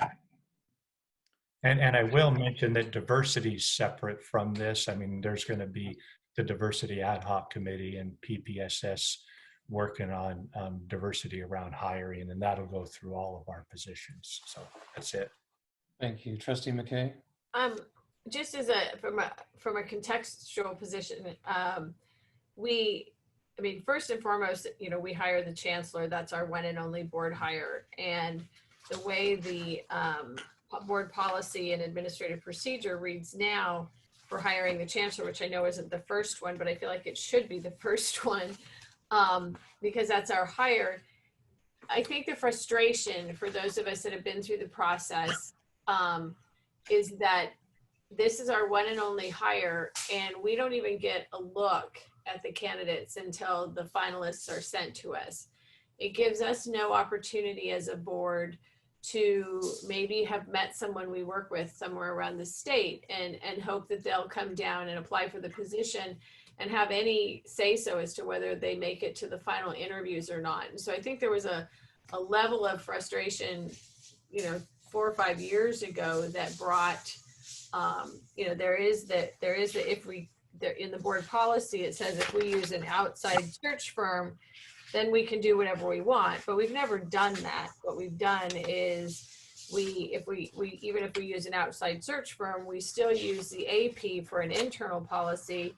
And we've been told by several search companies that it's a really large committee then that has to convene, and they have to be at every single meeting. So just by virtue of how large our committee is, and they have to be at every single meeting, it's a protracted and long process. And so our first hope when we talked about looking at these HR policies 2 years ago was that we could, for our one hire, whatever it is the next time we do that, is that we can do it with a little bit more board input up front, at least. And I don't know what that looks like, but I think it's worthy of a board study session and discussion on what it should look like when we hire our one and only employee. Do we really want to turn it over to this administrative process and have no say-so until they choose our 5 finalists for us? And if so, so be it. We'll leave it the way it is. But I have found it really frustrating, having been through it a couple of times, that we don't have the opportunity to say, hey, there's this really awesome person I worked with somewhere, and I'd love to, have them come and interview for the position. So that was number one. And then the other was, we did used to have a say-so, the board did, in the college presidents, and we when we were on accreditation probation for the board being too much in operations, we did what probably 49% of the districts, multi-college districts do, and we turned it over to the chancellor. And then the board from there, either they get the recommendation from the chancellor first, or different things happen. But I think we said at the time, that very night, I remember we were freezing in Ventura High School because it was when we were meeting in alternate places to make them bigger. We're freezing to death, and we said we were going to make this change, but we were going to see how it worked for a couple years and revisit it. And now here it is 8 years later. And I think it's time to revisit it. That is how we hire that next level down, presidents and vice chancellors working for us. As much as I appreciate that Dr. Gillespie does it the way he does it, that's not in policy anywhere. We're just dependent on, his good graces and, his, way that he chooses to do it. And I think that, again, we should have a policy of how we would like to, whether we would like to be involved in the chancellor's, selection of our college presidents, and if so, at what level. Is it the way we're doing it now with 2 trustees being involved in the final interviews, or is it before that? And so that is why, before this went through, often policies go through all the policies, and they come to us and they're like, well, they've been through all these committees and all this work, and here it is. And so instead of doing that, let's get board input up front, and then let it go through the process and have it come back to us in a format. So that was the reason for it. That's, again, if the board has no appetite for this, as they did, at least for the chancellor policy 2 years ago, maybe I'm the only one, but that's what this is about. Does your colleague on the committee have anything to add to that, Trustee Chancellor? Yeah, no, I concur. That history is really important and really helpful to hear and kind of digest. And I agree that the language currently isn't in the policy, so I think it's really important that it does exist moving forward. And I, speaking of hearing from the board first, I mean, I've said it before, but I'll repeat it again. I'd like to see, specifically for senior level management positions, a recommendation go to the board. It doesn't mean what that looks like to backfill that. I think we'd have to get specific with the policy language and get a consensus from the board. But what that does is it ensures that the policies will be followed, and there's a level of thoroughness there. So and to make sure that there's an alignment of all these goals and plans, and strategic alignment of goals and plans. So to me, that's really important. I mean, a perfect example could be right now we have it to where it's up to the chancellor to decide if vice chancellor is an interim status or is permanent, right? So maybe the board has a priority there that says, look, we'd like to get as many permanent vice chancellors, you know, on the books as possible. So that's just one example of many different directions this can go. It's just going to be a lot of work. And so Trustee Chancellor and I just wanted to make sure that the board had an appetite for the amount of, we were going to put some upfront work through board discussion, and then it goes through, you know, a process, and we want to at least know what the board bullet point priorities are in hiring of these positions.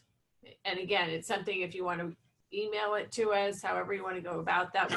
It's late, we don't need to do it tonight, but that's what this is. And for this to move forward, finally, at least the chancellor would, after more than 2 years, it would be nice to get it moving.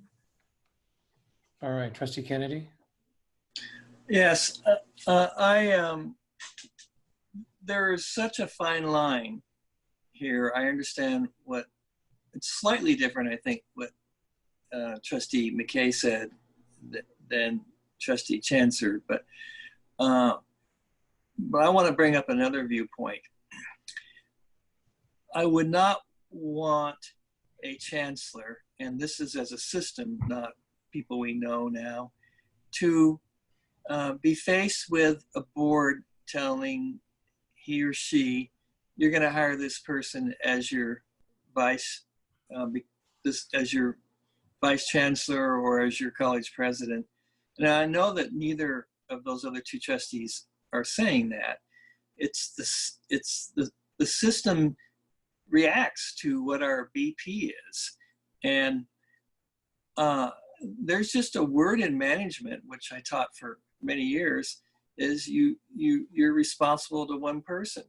And so I wouldn't want to see a situation where also accreditation would say, well, you know, it's called rent sinking in economics, you know, where a single group with a single bias and a single goal would be able to put people into place, you know, through political process. And we are elected by the people, and the chancellor is faced with, you know, 5 people who speak as a single voice. However, it's very powerful to tell the chancellor, you will hire this person as the vice president. And I don't think that would happen now. I have a great feeling for my fellow trustees, but it could happen. So you have to be careful what you write. And so, but I do like what Trustee McKay said about, you know, suddenly a surprise and somebody comes into play. So I would like to see something where we're able to be involved with the process early on and how it's going, but without putting pressure on who the chancellor is going to hire. Thank you. Trustee Torres? I like what both Trustee McKay and Trustee Chancellor were saying, changing the language where we have actually in the hiring of the chancellor, the 2 trustees involved, because right now it's something that Greg, like Trustee McKay was saying, has graciously done on his own, but it's not in policy. So the moment that, you know, Greg isn't here, that's no longer going to be in existence because this was something that Greg had. And so it's not something that we have in our policy. So I think it's good to have that. So we have those opportunities because we don't know how it's going to be in years to come. And so what I've learned is that decisions that were made in the past have an impact on us right now. So I know that in the past, there was also where the boards had input in terms of the presidents, which I think is really important because presidents, I see them as superintendents, which is a huge deal, like at a K-12 district, and they're very important positions. Each one of them holds a very important position with each community that they're in. And so I don't know how that would look like, the language, but I do feel that it's important to be able to have board input at this moment and alongside with the chancellor. So at this point, it's the intention, at least for me, is not to completely dismiss the chancellor and say, this is who you're hiring, but it's to be able to have a conversation and to have it in policy where that conversation happens with the board, because at this point it's non-existent. And so in the language, it would be something like that, that I think it would be very beneficial for us. In terms also with our vice chancellors, and we've been talking so much about our budgets. So looking into like our CBOs, whenever years from now that comes into play in our district, is something that we probably won't be dealing with, but it's nice to be able to have it in our policies. And I apologize for my dogs, if you're able to hear them in the background. They want to be part of this meeting. So I think there's benefit in years to come to be able to have this and to have something where we have it in place, because people move and we don't always know if it's going to be this way. I don't know the next chancellor down the road if they're going to allow that. So I'm in agreement in changing the language. And we had it before. There was a reason 8 years ago, like Trustee McKay was saying. So there was a reason why it was enacted. It was changed because at that time, 8 years ago, there was problems with accreditation due to operations. So the board needed to make a decision at that moment based on what was occurring at that present time. It's now been 8 years later. And so now we're looking at things from this perspective. And so we can look at it again and determine, how do we change it where it's reflective of being inclusive, but not dismissing, because the intent is not to dismiss the chancellor, because absolutely he needs to be part of the process, because this is a staff that's going to be reporting directly to him, but that we have something safeguard where the trustees will have input. For myself, I think for a number of years, we on the board have been frustrated by how long some things take, and most notably in the hiring process. So I like what Trustee McKay said about having the board the ability, the flexibility earlier on to have some participation in who is going to be in the hiring pool. I don't know what way, shape, or form that will take, but I see the need for greater flexibility for the board, certainly in when it comes to the chancellor.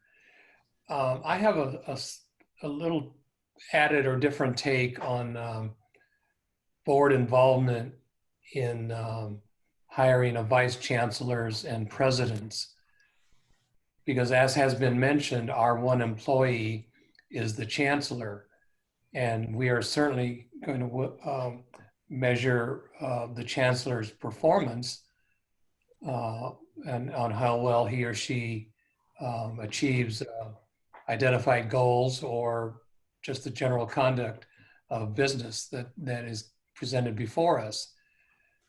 I feel that any chancellor might be, well, let me rephrase that. If I'm going to be held accountable to a governing body, I would like the independence, if you will, to select my own team that I'm going to be ultimately dependent upon in answering to that governing body. So that's how I look at it. I think I'm the only one tonight that has expressed it in that way, but I can't. And so I think, you know, the middle ground, I think has worked well for us, where the chancellor has invited 2 trustees in on the final interviews. That does help give insight that those 2 trustees can bring back to the board. And I hope that's helpful to the committee as they continue their work. It's helpful to me, and I want to be also clear, because the college presidents, I know that there's a big stake for faculty and classified in who's going to be their college president. We're not trying to circumvent that at all. It's just when you get to this very end where it says the chancellor interview, which is item J, that, you know, the chancellor will interview with maybe with 2 trustees and make a recommendation to the full board. The board will vote or something like that. I mean, it's not a big change that. It is, a big change, but it's not much different than what we're operating under now. And so we would just like that to be in policy. Okay, I have no problem with that, I don't think. Chancellor? Yeah, real quick, one other thing. Would there be interest among the trustees to have like one of the trustees on that search committee for the chancellor? Because right now you're not. And there isn't any reason that one of you just couldn't be on it. You're there through the whole process then. But that's something I'll throw out there as another thing we can think about. I guess right now I know that Patty is gathering up policies from other multi-college districts to see what they do. And I think maybe looking at those, what other good practices are that we might be able to borrow and then go from there. Okay. Chair? Trustee Kennedy. As you know, I worked full-time at Oxnard College, and I was on a chancellor selection committee probably, I don't know, 1998 or 2002. And there was a trustee on the selection committee beginning to end, Mary Ann Rooney.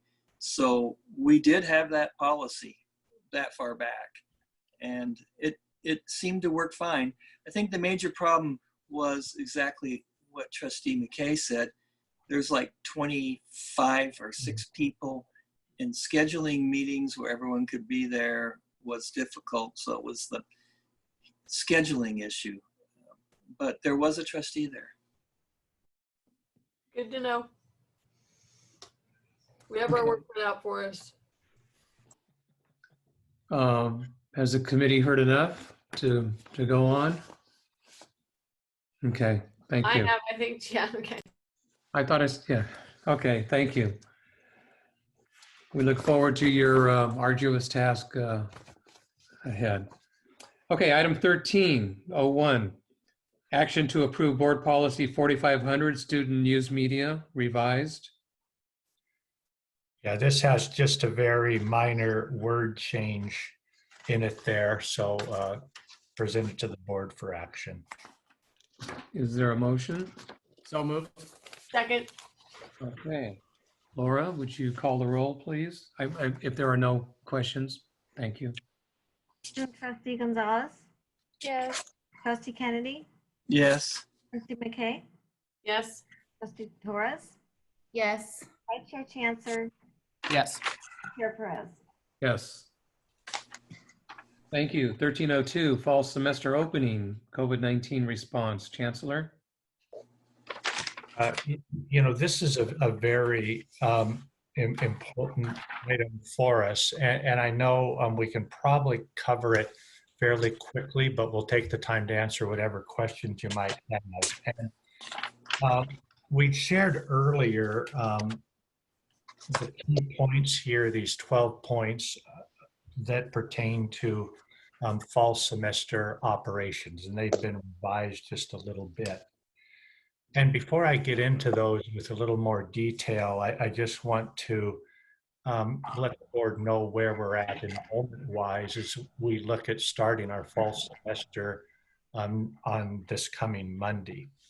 As a district, our unit enrollments are down about 6% compared to the same time last year. And it's not distributed equally around our colleges. And Moore Park College is down about 1%, OC down about 11%, and Ventura down 9%.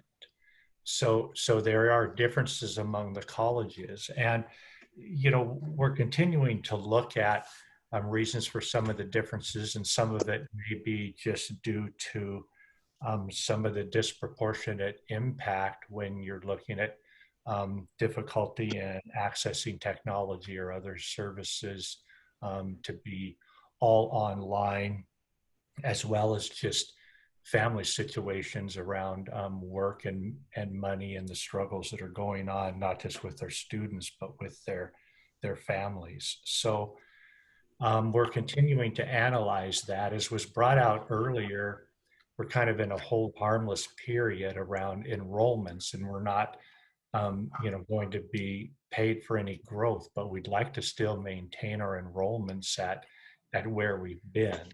The colleges do have, some late start classes that'll be opening up, and I think we really won't know where we're going to be at until we get into next week. But we are looking at a reduction now across the state. There's reductions occurring as well. It varies depending upon the district, and some are in double-digit reductions, some are tending to be flat, but it's a real growth time for us right now. I know that Patty and her team with the communications have been emailing out to current and former students about registering and letting them know how we're operating this fall. So we're continuing to really work to build enrollments there. So we're in the process of finalizing our district operational framework for fiscal year 21. And you've been provided 2 versions of that earlier, one a couple weeks ago, and you were provided the version that went out to legal review. We've gotten legal review. We're making a few changes to the document based on that.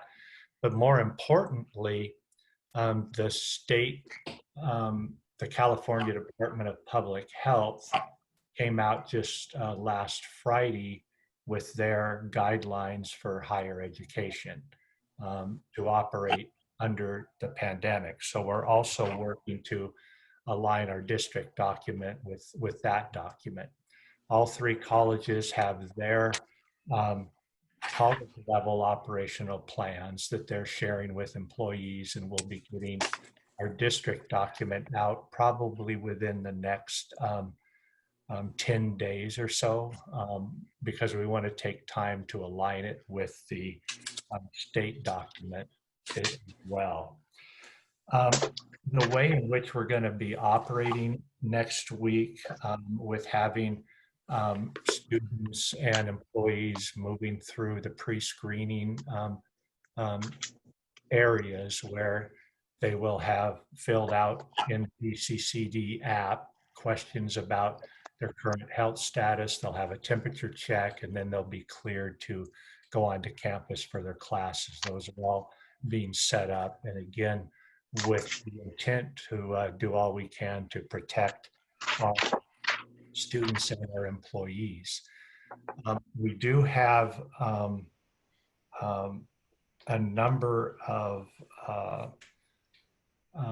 things we'll be doing that will include contract tracing when needed. So if there is, we get a report that someone didn't come because they are now testing positive, the app that we're using does have the ability to track where they've been on campus so that we can know what areas need to be notified to take action. So we're going to actually really be as proactive as we can. About 90% or so of our classes are in the online format. The classes that are being offered at the colleges are in the CTE area, some in the science areas where they do need to have some on-site hands-on skill training in order to meet course outcomes or to develop the skills for their career areas. But at this point, those are limited. The county right now is still on the state watch list. And with being on the state monitoring list in the state guidelines that exist for higher ed right now, we cannot have lecture courses on campus. It's not allowed. And so, we're honoring that. Fortunately, we're off the watch list in 5 out of the 6 measures in our county. There's 6 measures that they look at. You have to be off all of those measures to not be on the list. And we're on the list because of our 14-day case rate. We have currently 155 out of 100,000 population as our infection rate we need to get down to 100 as a county before we move off the watch list. That's as long as the other measures stay okay. I really want to thank faculty, classified staff, administrators who've worked really hard to prepare for a safe opening. It's been a tremendous amount of work. I know for folks to get trained to do the distance ed classes. We have nearly all faculty distance ed certified now, and that was required to have happen in order to be able to teach online classes. All of our student services areas, counseling will continue to be working remotely at this time. There will be some computer labs open with a lot of distancing, and often it'll be by appointment with cleaning in between. Again, all these steps that will be in alignment with the recent state guidelines. And then again, we'll get our district document finalized here within the next 7 to 10 days so that that'll be up on the website as well. Tomorrow, I'll be sending out a link to all of our employees with the state level guidelines and also share the information as to where we're at with getting the district document finalized. We've also been talking with both unions regarding the workplace safety and the steps that are being taken so that they're involved as well. And there's conversations that occur both at the college and district level around that. So I think that's just the overall, summary that I have at this point. We're looking at, on any given day, hundreds of students on campus. So, the estimates are kind of up to 300 at Oxnard, 400 at Ventura, 500 at Moore Park, but those would be maximums. And it'll be less than that on any given day. Nothing with athletics at this point in time, not even any conditioning classes. There's considerable requirements that need to be met in the state guidelines for having conditioning classes or practices. So we're evaluating those to see when we might be able to be compliant to offer some of those types of activities. So that's, I think, the summary for now, and be glad to answer any questions you might have. Yeah. Trustee Torres. I just had a quick question. Do you know if during this time, because of COVID, students weren't dropped because of non-payment? I know that in the past, regular school year students, if they haven't paid, will be dropped from their classes. Do you know if students that enrolled in our classes were not dropped because they didn't pay their fees because we have COVID? No, if students didn't pay fees by specific drop deadlines, they would have been dropped. And I think, Dan, can you confirm that that didn't change? Yes, that has not changed. We're still following. I think it was in February that we went through, that the board had the drop for non-payment policies that we would be following, and we followed those policies. How many students have we dropped because of non-payment? Because we adopted in February and then COVID hit in March. So I have a concern if we have students that we've dropped because they haven't paid their fees. So do you have a number of what that looks like? Not right now, I don't know. I mean, I do have our number comparisons to where we were at this same time last year. Each year, as we approach the start of the semester and those drop dates occur, we do have a drop in enrollment. And that drop date, I think, occurred maybe 2 weeks ago, I believe. But again, I don't have information right now to be able to tell you if that was a greater drop this year than previous years. So Go ahead. Just for discussion with the board. So I don't know how we can, like this type of information can get to us because, for example, if it comes to us and say, yes, you adopted this policy back in February, but down to COVID, we have this number of students who haven't paid, we're going to drop them. I'm thinking we have money that has been given to us through the CARES Act, but we also have reserves, or we can also have a discussion as a board of whether we want to pull from reserves for our students, and are we reaching out to these students to find out what is the reason. And I say that because in the K-12, we're reaching out to families to know specifically where they're at and what supports can we give them during this time. And so I have a concern that students were dropped during COVID because of non-payment. So traditionally, in a regular year, there's a policy in place, there's a reason for it. But these are special circumstances, and I am concerned if students were just dropped without any, and I don't think any contact was probably made to say, hey, are you okay? What do you need? And then as a board, I would have liked to have been able to just say, hey, these are how many students of non-payment. And then we could have decided, okay, what are we going to do as a board to support the colleges because they don't have the funding? Do we need to pull from reserves so our students can continue on with their education? Earlier this evening, we received a report from the colleges regarding the distribution of CARES Act funds. And I think it did mention that it seems to me that the situation you're describing, Trustee Torres, is a qualifying and eligible use of those CARES Act funds for the students, so that ideally our personnel are tracking those students when they're not paying, and or students are coming to the campuses and saying, hey, I have an issue and it's because of COVID and therefore some help.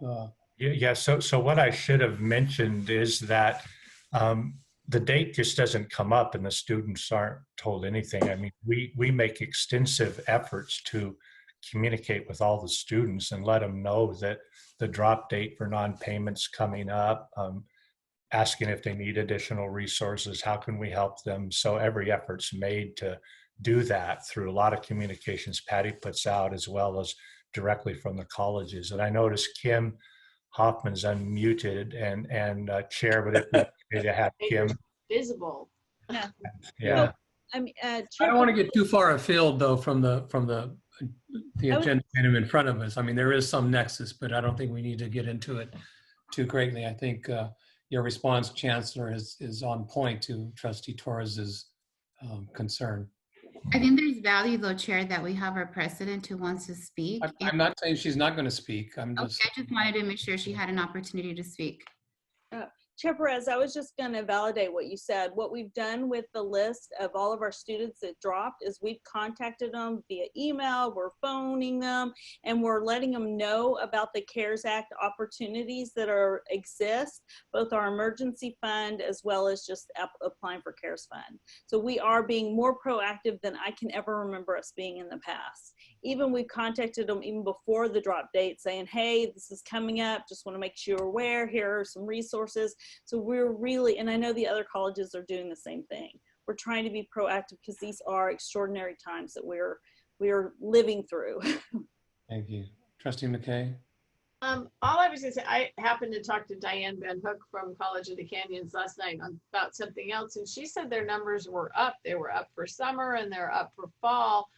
And she felt that it was mostly from college going communities, because the students, you know, if they were going to do, you know, online college, they preferred to do it through the community college versus the expense of a CSU or a UC or a private four-year. And so it tracks that Moore Park's numbers are down only 1%. That to me, that means we need real outreach at Moore Park and Ventura, perhaps, to let them, you know what resources there are. I don't know what that is, but it just seems to me if College of the Canyons numbers are up and Moore Park's numbers are okay, it's you know, it's pointing a direction for us. The needle's pointing there. We need to look that way. Right. No, thanks, Trustee McKay. And that is important. I will mention that we were considerably up for summer. I think it was 20% or more for summer. So And we've really been working to get the message out that, yeah, if you're not going to a 4-year, come to our colleges. And also trying to get the students to automatically look if there's sections full online at one college, there's open ones at another one. And you know, you can take your classes at any of our 3 colleges. So we're working to try to fill our schedule through various ways. Okay, thank you. This was an information item. If there are no other questions, then we can proceed to the next item. And the next 3 items possibly in one motion. And this is always a very happy action item to consider. And that is items 1301, excuse me, 03, 04, and 05. Action to approve summer 2020 candidates for graduation and certificates at Moore Park, Oxnard, and Ventura colleges. I'll move approval. Joy, Second. congratulations. Trustee Kennedy, was that seconded, or did I hear? Yes. Okay.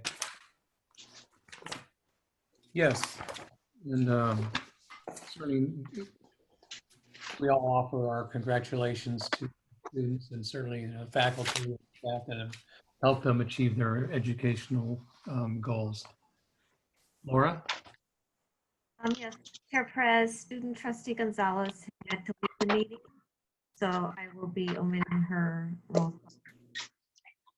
Trustee Kennedy, Yes. trustee McKay, Yes. trustee Torres, Yes.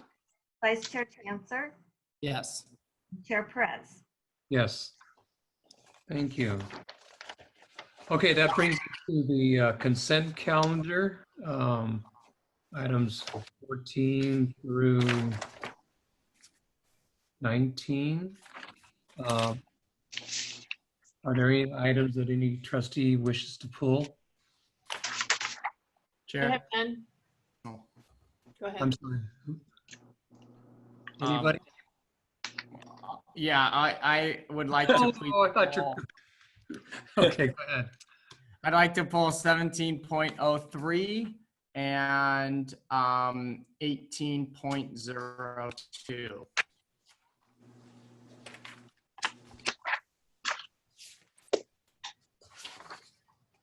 Okay, any others? Okay, a motion, please. Move approval. Second. Thank you. I'm confused. Is it, are we approving? All items on the consent calendar except for 1703 Oh, gotcha. and Okay. 1802. Okay, thank you. Laura? Trustee Kennedy, Yes. trustee McKay, Yes. trustee Torres, Yes. vice chair Chancellor, Yes. Chair Perez. Yes. Trustee Chancellor, item 1703.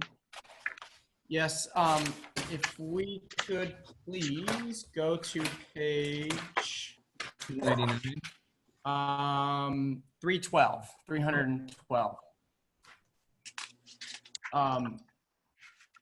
So my question is, it sounds like this contract was set up in 2015 and it's rolling over.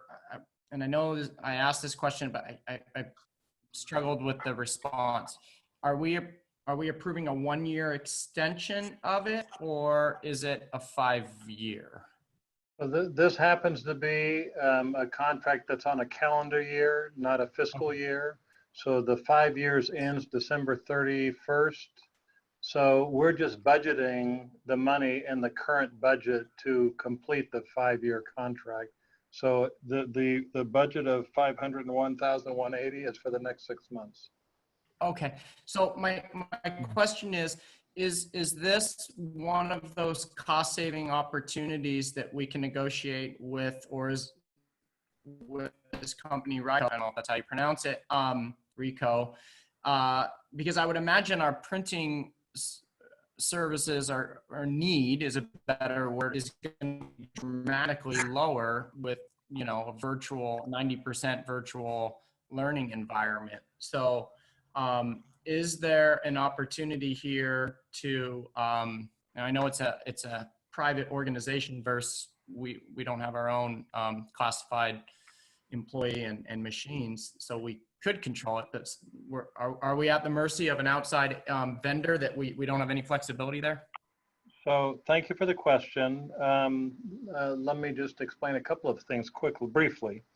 So Okay. we pay an annual fee basically for, I think they have 3 employees at each campus. Right. And then they have no employees at the district office, and there's like 130 print devices across the system, and they maintain and et cetera. And so all of those employees and the maintenance and the devices are all tied into this contract. However, because of COVID, we have a discount of about $16,000 a month that has been happening. So that was, we negotiated that. They still are doing a lot of printing, and people are using the devices and so on, and because we pay per copy, so there are staff around. In district office, we have some people, working, essential workers and so on. So it is an opportunity. We have taken advantage of that to the degree that we were able to. That's all I needed to know. Yeah. That's perfect. Thank you. I appreciate that. Yeah, You're welcome. Thank you. Okay, I'm happy to make. I'm happy to make a motion for, I think it's 17.03. Yes. Second. Okay. Laura? Sorry.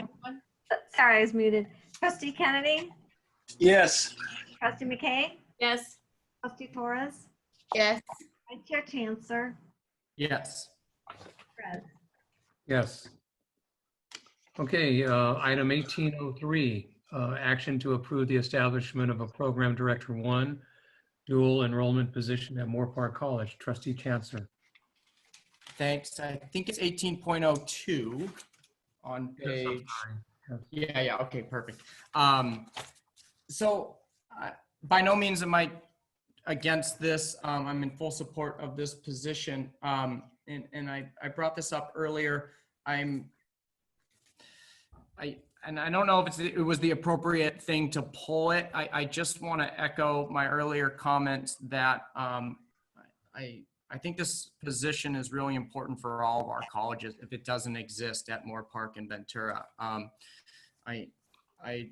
If in fact its goal is, or the fruition of its goal would be to increase dual enrollment and the efficiency of that, and to make sure all students, whether it's summer, fall, or spring, have an opportunity to be guided through and supervised. You understand what I'm saying. I just would like to see a robust dual enrollment program district-wide.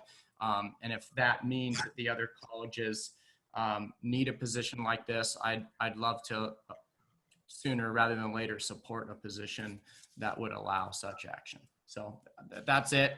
I just wanted to verbalize that a little bit stronger. Yeah, thank you. And thank you for the question. And I will, regardless of the time, I would just ask or give the college presidents an opportunity to mention where they are on that particular question. Because as they know, I believe that dual enrollment has been a longstanding interest of the board to serve students, serve our future students, but certainly there's a reward to that also. So Doctor, who would like to speak first? President Sanchez, we see his gut. He needs a light. I know that light in the back isn't really helping much. Time to wake up, Louise. I've said for some time that what Moore Park College is doing is really smart because the traditional challenge of dual enrollment, everybody wants dual enrollment and everybody has a hard time making it work very well. And part of the reason for that is that the folks that normally promote dual enrollment, there are outreach specialists, and they don't have the level of dialogue necessary to meet with high school principals and then negotiate the courses that need to be brought to the campus. And the deans don't have the bandwidth to do that themselves. So there has been a need for a person kind of in between those roles that can work with the high school principals to bring those classes. I would say this, Trustee Chancellor, I appreciate your comments.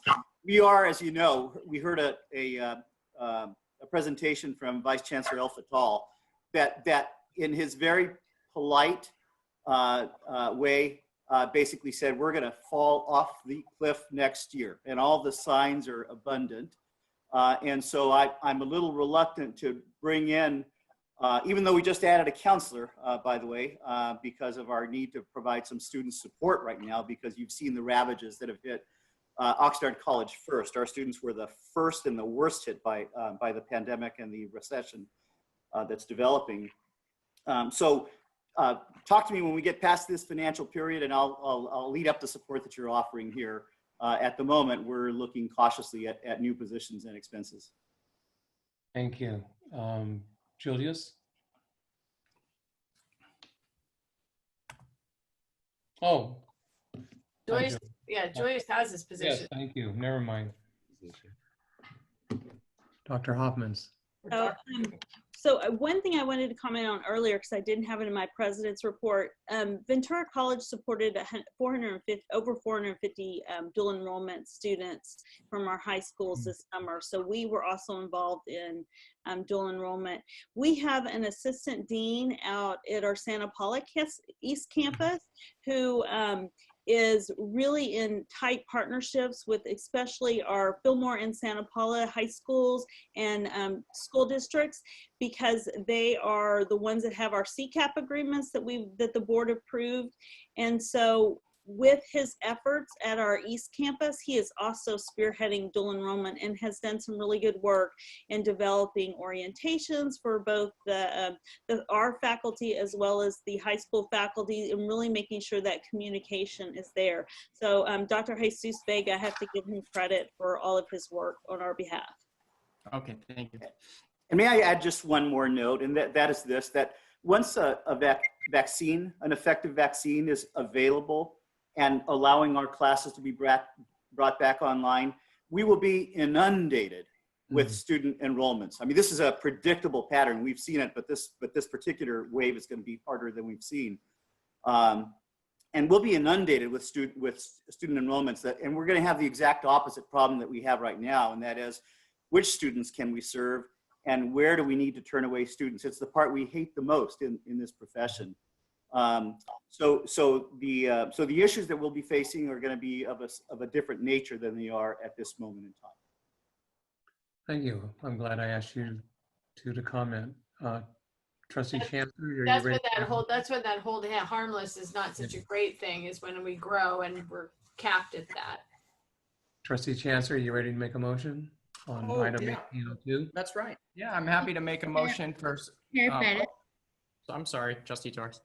Well, go ahead. Let me call for a second first, Trustee Torres. Second. Trustee Torres. Am I able to address our presidents, Chair? If you would do that briefly, succinctly, and quickly, please. I just wanted to acknowledge all of the really good work that they are doing within their colleges and being able to read the reports of what's occurring, and to hear that there's an upper bound in Oxnard brings another one, a TRIO program. I just assumed it was upper bound, but it's another TRIO program. It makes me really excited. And so although there might not be necessarily this position, it's nice to see that our colleges within the different programs that they have are tailoring to the needs of the students. So I just wanted to say what a wonderful job you're doing, being able to be so supportive to the entire schools. I do miss seeing your faces, because right now I just get to see the name, and it was nice seeing you right now when you were able to speak, because it's just like a way of being connected in this virtual world. But one of the things that, again, we've said so many times is we're here to support the work you're doing. We have a lot of always questions. So you might be wondering oh my God, another one, but it's always coming from that good place. And then we get answers, questions clarified. And so anything that you need, because only you know what you're facing every single day and what's occurring at your campus, please reach out to Greg. And anything that we can do to support you during this time, because we know you're there and you're leading and there's different challenges. But thank you very much for your leadership, your heart, your warmth and compassion during these times. And we're here to support you. And so it was great to be able to see you. It literally warms my heart when I see like your faces. So I just wanted to make sure I had that opportunity to say that. Thank you for your kind words. Thank you. Okay, Laura. Okay, Trustee Kennedy, Yes. Trustee McKay, Yes. Trustee Torres, Yes. Vice Chair Chancellor, Yes. Chair Perez. Yes. That brings us to item 2001, trustee reports, which should be related to institutional goals. And Trustee Torres. Due to time, I'm good. I don't have anything to report. Thank you. Trustee Kennedy?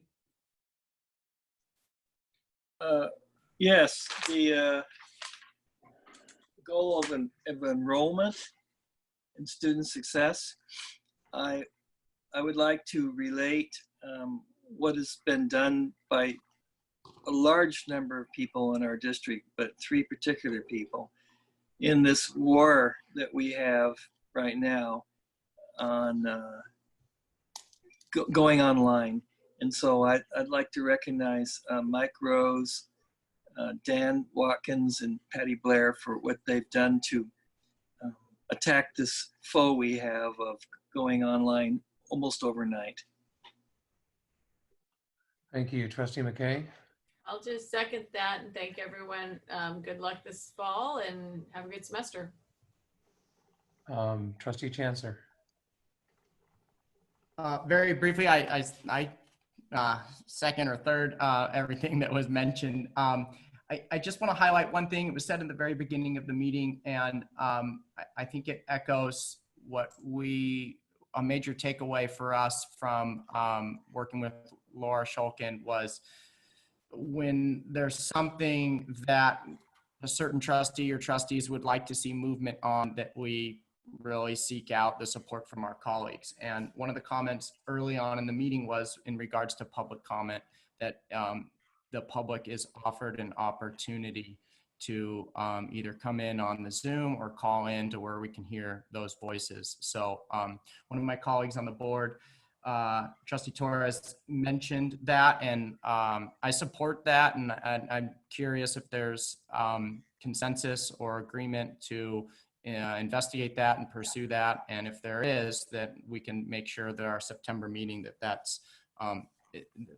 that we can figure out that roadblock with technology if in fact there is one. I support it. I've seen it work really well at the city council meetings using the same Zoom technology. So I would like to hope we could get there. And that's I'll cut short my other board reports. Thank you. Okay, thank you. I think you'll find general, if not unanimous, agreement on that. So Trustee Torres, all good things come to those who wait on this comment. That brings us to Chancellor's report. Okay, thank you. And again, appreciate all the work that everyone's doing to get ready for the start of fall semester. I know everybody's busy participating in Flex Week activities, and I'm looking forward to connecting with everybody across the district via Zoom on Friday. Also want to thank the trustees for their ongoing leadership and support for all that we do. It was mentioned early at the meeting, item 102, which is the new ground rules for the board, and the board really did a great job in working together collaboratively and coming up with effective ground rules that I think will help us all moving forward. And just to wrap things up real quick here, I just want to summarize what I'd heard as far as requests and kind of directions from the board, and then I'll in email, because I just want to make sure that myself and staff meet what the board is expecting to occur between now and the next meeting. The first one is there's an HR action summary page for each board meeting. Was that general consensus among the board that you want that? And it's just for information, no action, you just want that? Yes, please. It's just helpful. Okay. So that'll be there September moving forward. There was discussion around board involvement in preparation of a 5-year capital construction plan. Now, is that to where you would like for us to have a detail as to how this 5-year plan is developed and then board consideration on your level of input into that? I will sort of channel Trustee Kennedy's remarks, and I maybe just make sure that the invites are there for trustees to be involved in the facilities master plans. Okay. Because I think those are tightly connected, and I think that would be a nice opportunity for trustees to represent the community. Okay, thank you. Yeah, that clarifies that. And then I did hear interest in a study session on bond for the district, more probably on what the process is and what it entails rather than what we would be including in a bond. Is that correct? Correct. That would be my understanding. And then I'll just work with Chair Perez on the timing of that because I don't have that right now. Oh, We in my day job work with a company that does bonds out of San Francisco, but since we're doing Zoom meetings and it wouldn't require any travel, it's TBWB, Jared Boygan, and I can give you his information, and he might be able to give us a lot of information on what it takes to gear up and all the steps that it takes to get ready for a bond for the study session. yeah, well, that'd be great. Thank you. Yeah, okay. And then I'll be sending out a memo on the update status of funding for federal dollars if it's going to be headcount or FTES. So I'll get a memo out on that. Then I'll work with Chair Perez on reserves discussion to see when we can incorporate that topic into an upcoming meeting and then relay that. The 6 items, I want to clarify. Just a clarification on that, Chancellor. I think it'll be in a manner and a time because, as I understood it, it's to be relevant to our adopting the budget in October. Is that the way the rest of the board heard it? The interest expressed? Okay, I see shaking of head. So we'll talk. Yeah, because I did hear that it was to maybe develop a policy change around the use of reserves. So it's getting direction around that policy change. Because that's going to take a little while to then change the policy. So, okay. I'm going to add something there. And no, I was just gonna say they're on Thursday, there will be probably a reasonably robust discussion about reserves if you have time to do the trustee workshop. Okay, yeah, and I'm also going to be in the statewide budget meeting with Dave on Friday as well. But I'll try to make it Thursday too. Thank you. Yeah. And then as far as these reports that were shared with the college level budgets and that detail, I wasn't sure if you wanted those reports in the adopted budget or not. Oh, I don't see a reason for it. Yeah, as I think I said earlier, I didn't see a majority that really saw a great benefit.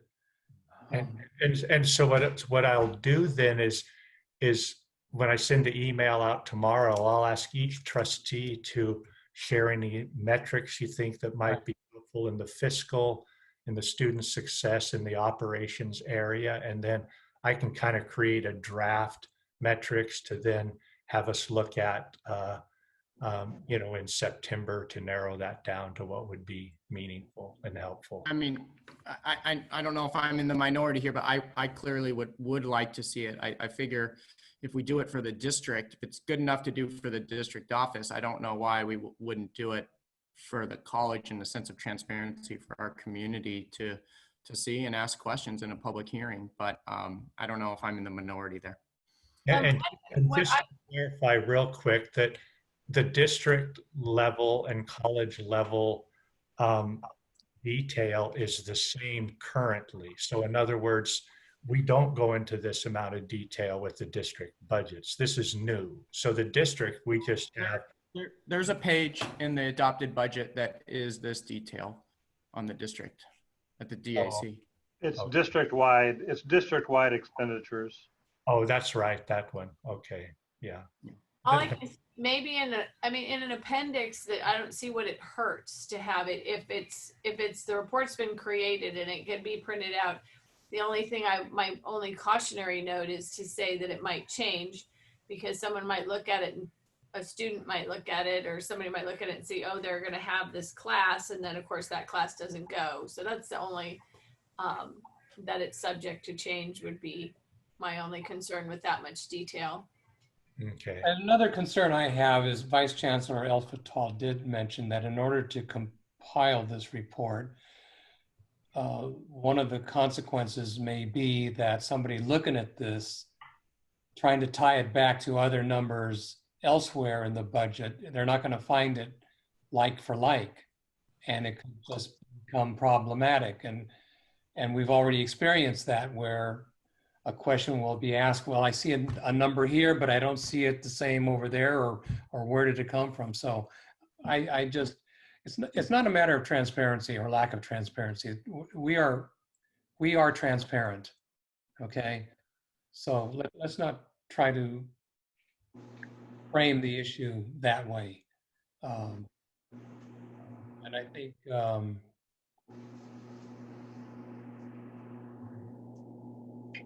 I struggle with these kind of requests because, I mean, we can have information overload and now there's a last minute suggestion of, well, maybe as an appendix. Well, still that can create that same problem. So, Trustee Torres. Okay, I think as we're discussing this, I think it's a great conversation. I think there's value in being able to add it. I think the work was already done and there's assumptions that perhaps somebody can question it, but perhaps they won't. And it's just more of, it's a step we're taking in terms of adding it.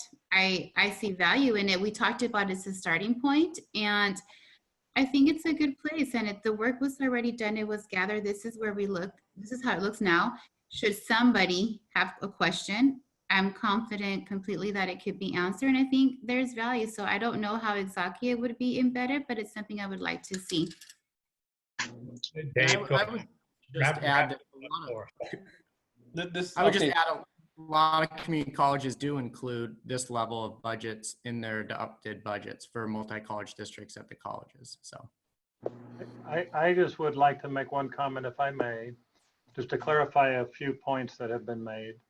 So this will, it can go in an appendix, it can go in some other pages, you know, from my perspective. It's not it will always have to be compiled every time we do it. So it's not like this is a report. There's some basic data, but we need to do some things. So it will take some staff time, but that's regardless.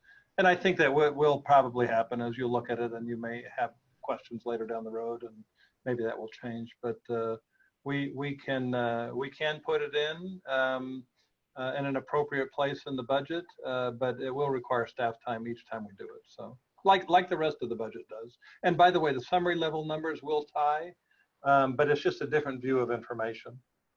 So based on recent ground rules that we've adopted, I will consult with the chancellor and he will determine just the extent of staff time required.